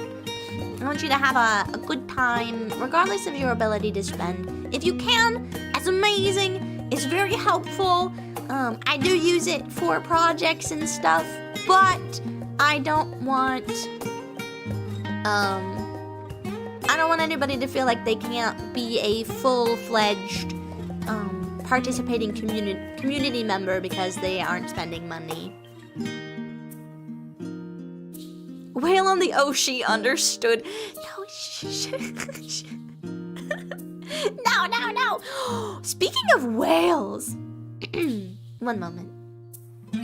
Dredge is a super fun chill game that's just really fun. While What Remains of Edith Finch is a super emotional, deep story experience. Yeah, I have seen a couple people play parts of What Remains of Edith Finch, and it seems really it seems really yeah, emotional. Emotion's probably the best way to put it. So that's been on my like both Dredge and What Remains of Edith Finch have been on my personal my Saren mind list for a while. So like knowing that people are interested in it, that there is a big want for it. Because also there are some things where it's like, man, I really want to play this, but nobody else wants to watch me play it. So it's, there are also things where it's like, okay, well, if nobody's bringing this game up, maybe that's a game I can play off stream. Because sometimes I do like to play games off stream, but I don't want to like not give the experience if you guys want to be a part of it. But also, like, if I want to play a game and you guys aren't interested, I'll just play it on my own. It's no big deal. So it helps me kind of sort things that way of like, I'm interested in this. Is this something chat is also interested or no?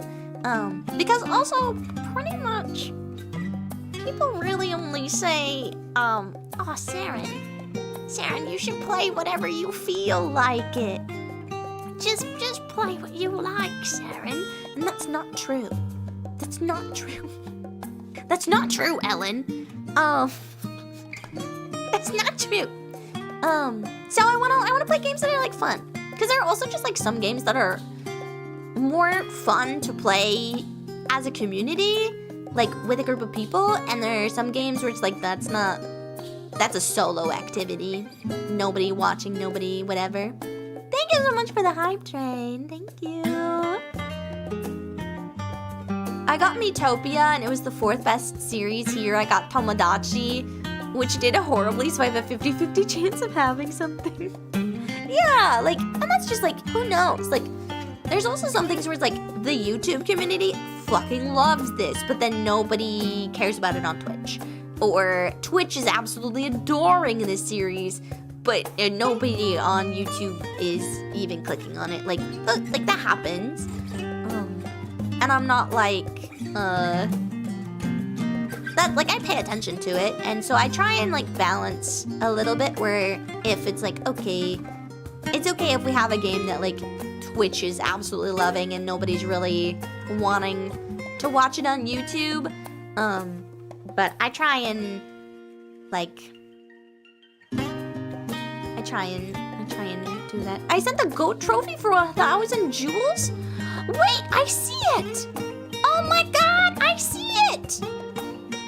Wow, okay, so the chatbot has gotten better. I see it! Thank you so much for the goat! It's a golden goat chat. I don't know, it's YouTube exclusive, so... But thank you so much! That's so kind. Saren, you should just play whatever you like. Chat, I want you to make decisions for me. I want you to give me all of the information I need to make a decision. That's what I want. I would watch Sly Cooper. I want to play Sly Cooper more than I want. I was gonna have a really weird option there. I really want to play Sly Cooper. I love Sly Cooper. I love Sly Cooper so much. I love Sly Cooper. I do worry a little bit if I would like not be entertaining while playing Sly Cooper because there's like, I don't know, there are some games that like, I don't know, like, would it be interesting? I freaking love Sly Cooper, but I worried if I would get like too entranced by the story. And I'd be like, sorry chat, I'm having a moment. But I love Sly Cooper. I don't know how to, I think I have to like, do an emulator or something. I don't know how to play Sly Cooper and stream it. That's been my biggest hiccup is I don't know how to play Sly Cooper and stream it. Thank you for the hydrate. Also, it's still so insane when people are like, you're my favorite streamer. I'm like, I'm literally no one. What do you mean? What do you mean? I 100%, in my head all the time, in my heart, I know that I feel like I'm filler content. Like, it's like, oh, my favorite streamer isn't on right now? I'll watch Saren. Like, that's my assumption. So then people are like, I purposefully came here because I wanted to watch you specifically. I could do other things, but I have chosen serendipity. I'm like, that's crazy. That feeds my ego. No, I'm kidding. But it does make me feel really nice. It makes me feel like I am serving my purpose. It's fulfilling. It is fulfilling. my slipper in Christ, I've chosen to watch your streams instead of attending parties. Okay, but like you also don't like parties. So that's like me saying, I chose to do this instead of going to a party. It's like, well, so you used me as an excuse to not go to the party. I know you. I know you. You can't hide from me. I skipped a family gathering for your stream. I hope it wasn't like one that you actually wanted to go to. I don't want people like, I don't know. I worry about being like a negative influence in people's lives. I don't want to be a negative influence. I don't want people to like spend more. Like if you can donate, amazing. That's so wonderful. It's so helpful. But I don't want people to feel like they're having to overextend themselves either monetarily or time-wise. Because I want to be like I want to be positive addition to your life. I don't want to be something that becomes a stress. I'm stress relief, not stressful.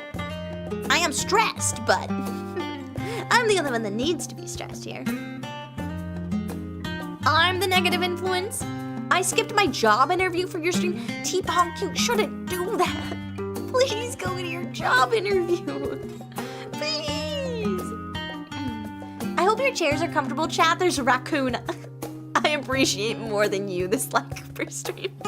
Yeah, it's just like literally just like, this could have sent me down the furry path, and so know that you will forever be second place to Sly Cooper. Oh my god, my roommate plays, so there's Bandle, and then I think it's Hurdle, and,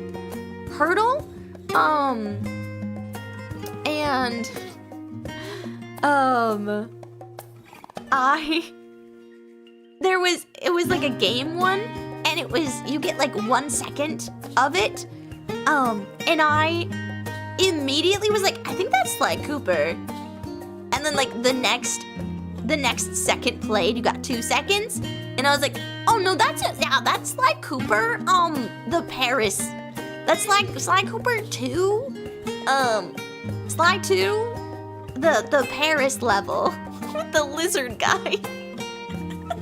And I've been riding that high for like weeks. I don't think I've gotten a single other hurdle right since. But I got that one. And I think I got a pop song. I got a pop song one, a recent pop song. But I was like, man, I haven't played Sly Cooper in a decade, at least. And clocked it. So I want you to know that that's how much Sly Cooper I've played in my life. Is that 10 years later, I can still identify the level with one, like, identify it with one and have 100% confidence with 2 seconds of the level music. Job is temporary, Saren is forever. Here's the thing, what if I'm not forever? What if I'm not forever? Thank you for the posture check too. What if I'm not forever? One day this will all end. Unis honest. And all that. Memento mori. One day, I will not be a streamer anymore. I hope it's not for a really long time. I hope not, but like, eventually something will happen and I won't be able to stream. Maybe I'm in like the hospital, or I've died, or something, but, you know. Oh, words and things, thank you so much for the follow. Thank you. 10 more years or the city burns? 10 years sounds, 10 years is about the average, the average long-term social media career. So, 10 years, yeah. I hope so. I would like that. Saren, you are a goddess, we will die in your name. No, literally don't. No. I don't need that on my conscience. Go, like, if you want to do something in my name, like, sing a song or like volunteer at a dog shelter and be like, this is because I'm a Serendipity fan. That's what I'm a Luckling, so I go and volunteer. That would be cool. That would be nifty. I would like that. You know what I like, Chad? Giving back to your community. We will take over the country of Peru? I don't want Peru. There's nothing wrong with Peru. I don't think I want it. That's why it's called serenading? Oh my god, that's brilliant. We got a new karaoke stream title, chat. Serenading. That's amazing. The Lucklings will commit gender reveal party in California. No. Dang, I got this sacrificial dagger for nothing. Well, like, you can still use it as a nice letter opener. Or like a paperweight. It still has a purpose. It's just not the one you bought it for. What about Japan? I think Japan could be nice. Japan could be nice. Europe will fall like autumn's harvest. I'll take Europe. I'll take Europe. You guys can conquer Europe for me.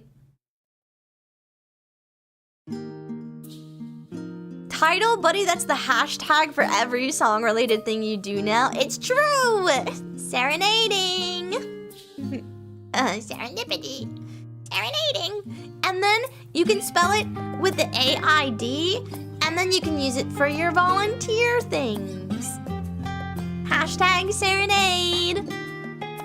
And then you can be like, look, I donated to this event. Or I went and I volunteered at the dog shelter. Hashtag serenade. No, there are French people there. It's okay. They can cook for us. They're actually, I will not lie, pretty good at cooking.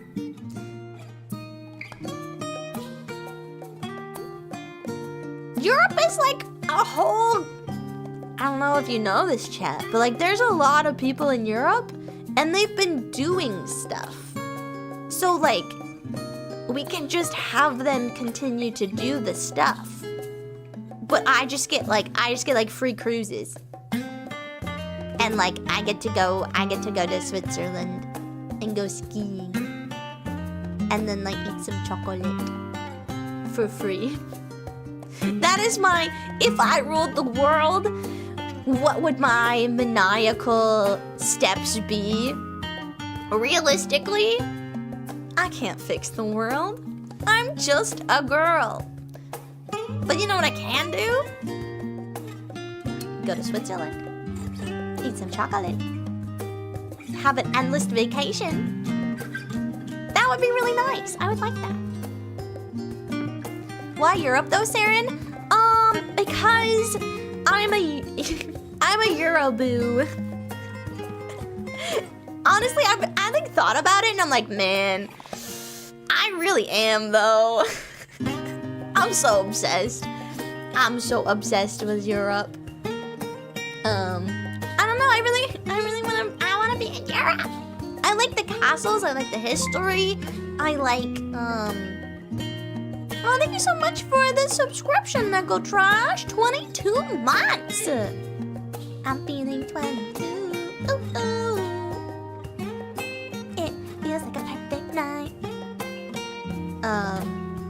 Yeah, but I don't know, Europe just seems so cute. Obviously, it's like a romanticized version of Europe. I know not all Europe, but like I have like my fantasy Europe in my brain. I like being able to go to castles. I like how like the cities are built for people to walk in. That's amazing. I like that there's actual activities to do nearby. I like cobblestones. I think are really cute. Good night, Rith. Sleep well. Sleep well, sleep well. Fantasy Europe and it's just Germany and Switzerland. You're not wrong. You're not wrong. Man, I wish that was a funny. You're not wrong. It's not wrong. Oh, my stomach growled. Chad, I haven't eaten anything. Chad, I haven't eaten anything. I wonder why my tummy is grumbling. Saren, I would love to move to an old castle in Scotland or Ireland. I don't know if I want to live in a castle. I just want to be able to visit them. I want to live in like... It would be so cute. It would be so... I could live in like a cute little European apartment. And then later on, I can graduate from my cute little European apartment in the city. And I can go live in a little European cottage in the woods. And then I can just like pretend to be the witch from Hansel and Gretel. And just be like, I live alone in the woods. And like, you know, and then go into the city when I need to get groceries or something. Honestly, really, what I really want, you know what I want, what I really, really want? What I really want is I want to live in a cute little European town with the cute little cobblestones, and I want to go. I want to walk home. I want to walk home, and I want to stop by a flower shop, and I want to purchase some flowers on my way home, and then I want to stop by a cute little like a butcher, and then a fruit stand. And, yeah, that's my fantasy Europe. My fantasy Europe is a little, so you know, like Marie Antoinette, how Marie Antoinette had like a little village built out in the middle of nowhere so that she could go and cosplay being a peasant. I want to live a queen's imagining of what a peasant life looks like. That's what I want. I want cottagecore. I want cottagecore Europe. That's what I want. Cottagecore Europe. And then they're like, it could like sit at like a little cafe, because there's like little cafes where you can just like sit outside and then like have like, I don't know, like a tart and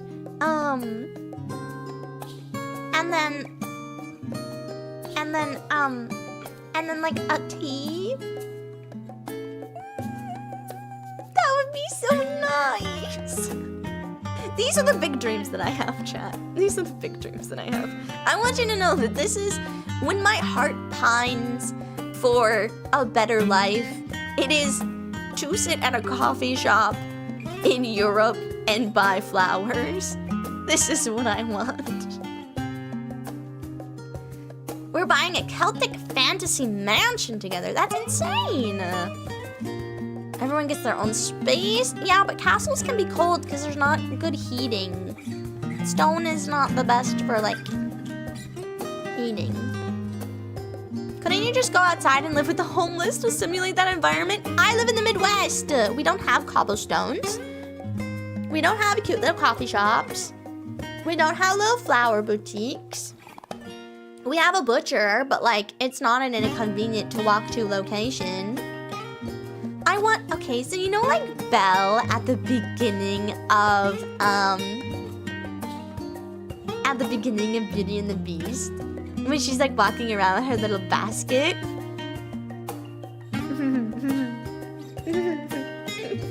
I want to have a little basket. I want to have a little basket and a cute little dress and then walk down a street and with cobblestones and go shopping for fruits and flowers and then get like some meat for protein, I guess. That's what I want. We can get you a space heater, but that ruins the illusion of castle. I just want to sleep with nicer air quality.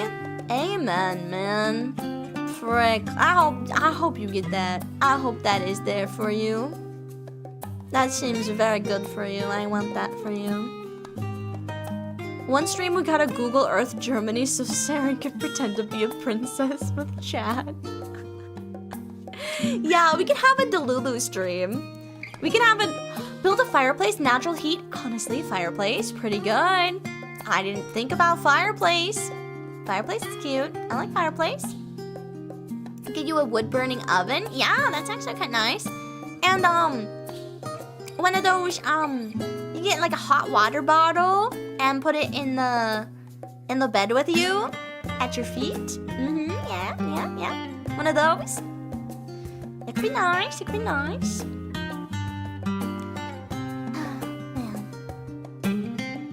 Chat, we gotta plan a Delulu stream, I guess, where we pretend to be a princess in Germany. Where should we go? Where in Germany should we go to be a pretty princess? And then we can also hop over to Switzerland, because then we could go skiing. We could go skiing in the Alps after being a princess. That could be fun.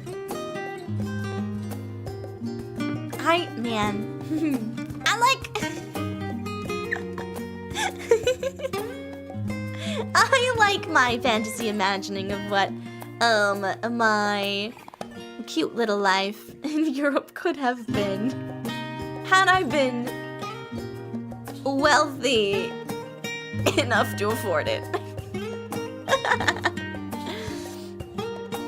I was half joking, but the Delulu stream sounds great, actually. Yeah, it really does. It really does. It seems really fun. That could be fun. We could go. I could get a little princess outfit. We can go for walks and Google Maps. And yeah. Relic is taken. What's up, chat? Hello. Welcome in. Welcome in. Stay committed to the bid. If you get raided, they raise the farms. It's over. No. They could convert. They could join. They could join our village. They could join our village. We're talking about how we could do a Delulu stream, where I'm a princess in Europe. I could be a European princess. And then we can go skiing in the Alps. And then, what else should we do? Definitely castle activities. Castle activities, we can walk down a cobblestone street. Oh, we could find a cabin. We could find a cute little cottage. We can go cottage searching. Find a good place for our cottage. That could be cute. Princess Saren of House Dippity. Yes, correct. That's me. That's me. Well. Okay. Well, I have to pee. I have to pee and I should order some food. We gotta night chatters and get everyone on the RP session. Yes, we do. We do. We need to get knights in shining armor. We'll need to have some peasants to work the fields. We'll need I don't know, who's always the villain? Who's always the villain in these places? Obviously not the princess. Duh. We'll need to have somebody to be the villain. We'll need... This will be really fun. This will be really fun. I like this idea. This will be so fun.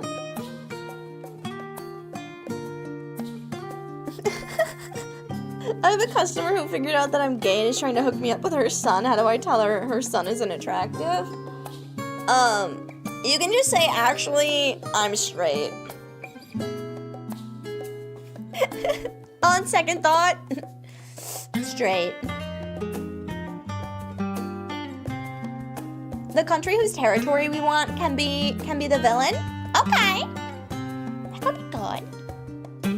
We could build our own little adventure, chat. It'll be so cute. And we'll walk around, Google Earth. Chat, I had a really dumb fucking...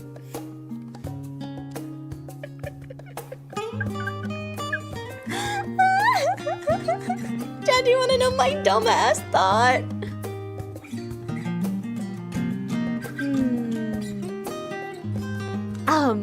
So I was like, oh, we could go to Google Earth and maybe there's an archive and we could see what it looked like way back when.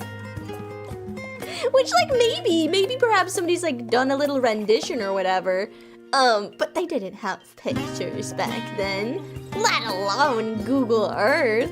Silly Saren. Saren, you're a genius. Yeah, I know. I was like, oh, we could go back in time. we could go back in time. It could be so fun. Saren, I'm wearing knee-high rainbow socks that say love. Ally! Ally! I'm an ally! Ally! You turned a Suzuki into a time machine? Yeah! Oof.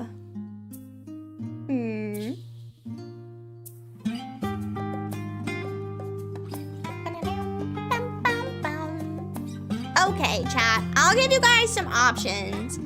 I have to pee. Do we want to gamble on how long stream will last after I go pee? Or do you want to rate out now?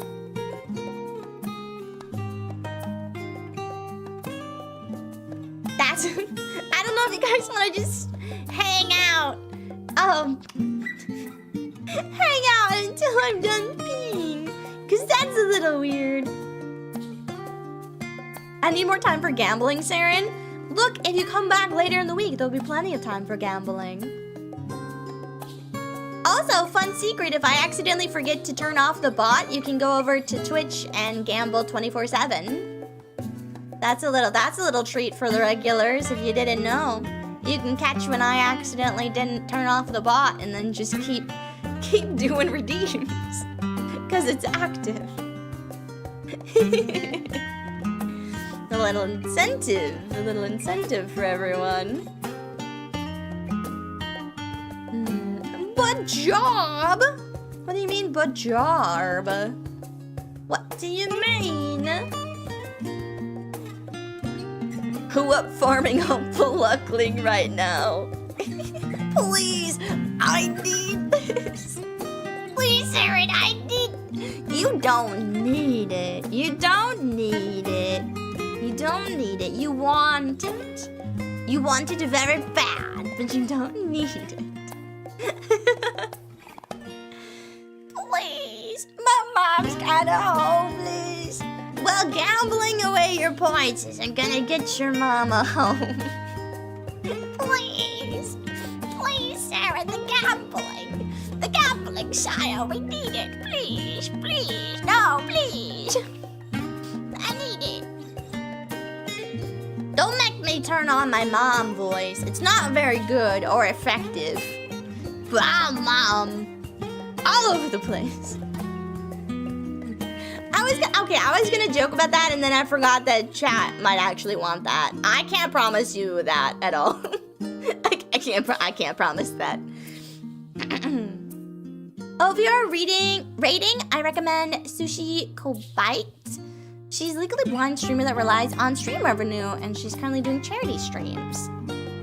Oh, that sounds fun. I like charity streams. I live with my dad. I want to help her out. Come on, man. What's in the box? What's in the box, man? She's also a VTuber? Wonderful. Wonderful. The grain lottery has been unkind to our bloodline. Are we RPing? Is this European fantasy land RPing still? Is that what's happening? Is that what's happening? Chad, I gotta save up. If I wanna go to Europe, I gotta save money. I'm not the best at saving money. For you see, I like milkshakes. And I also like smoothies. And I forget to order food until it is far too late and then I have to order food. Maybe there's some stuff in the cupboards. Maybe there's some. I'll scrounge around. For every smoothie I don't eat, I'm one step closer to a Switzerland trip. Also, I think it would be really, I don't know, there's like European conventions, right? I could convince myself that it's actually important for me to go to Europe to like a convention, you know? It's socializing, it's like connecting with my viewers. So I need to get more European viewers so that I have an excuse to tell myself that I have to go to a European convention to connect. That'll be what we have to do. You know? I think it'll work. The Germans pop in when you are studying German. It's true, they do. I need to be not as fearful of speaking German. I like doing German study sessions, and I think it would be fun to do German study sessions on stream again. But I clam up whenever they're like, I am German. I'm like, no, it's so bad. And I get like really nervous. And also like my grammar is horrible because I have to like currently when I'm like talking, right? When I'm practicing like making sentences and stuff, it literally takes me so long because I have to like, and like I guess I do the same thing in English, but it's like 10 times worse in German because it's not like a language that I know fluently. So I have to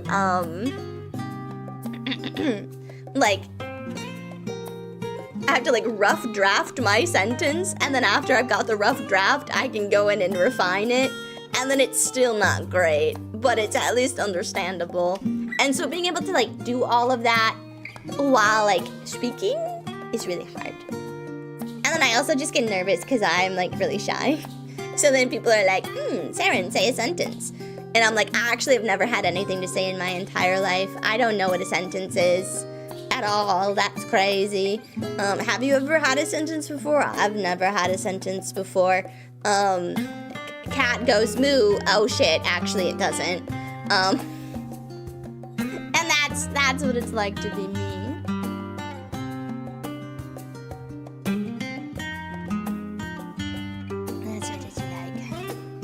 The famine has taken Ost. Rations our fields lie blighted and barren. Ere long famine shall claim us. Only by the casting of lots and wagering of coin may I endure this benighted age. Oh, you poor thing! You poor thing! Come to Serendipity Land! Serendipity Land has all! We have, like, milkshakes. And waffles. Man, I kind of want a waffle. The heavens smile upon me. Fortune's hand is mine. The gods themselves have gilded my wager. It's true, I'm right here. It's me. Believe in me, and all the luck you could want is yours. Maybe. But maybe not. Okay.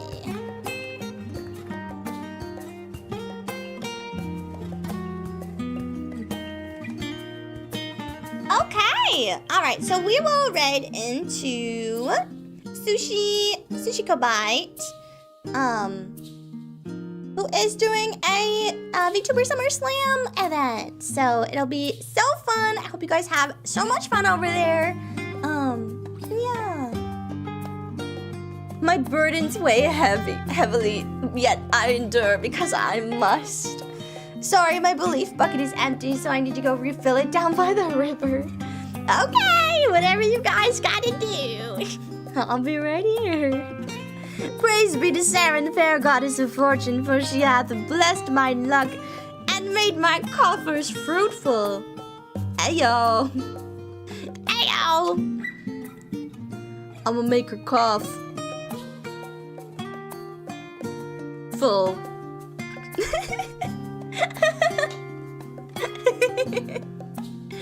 Anyway, thank you all all so much for hanging out with me today. I really appreciate it. I missed you all so much. I'm so excited to play more games together and just have a fun time. Are we still medieval RPing? Look, if you want to, I'm not gonna tell you what to do. It's fun. It's fun. Wait, one more gamble? Well, you got it figured out. Raid message. What should our raid message be, chat? What do we want? What do we want? What do we want for our raid message to be? Chat, we got like 41 seconds to figure out a raid message.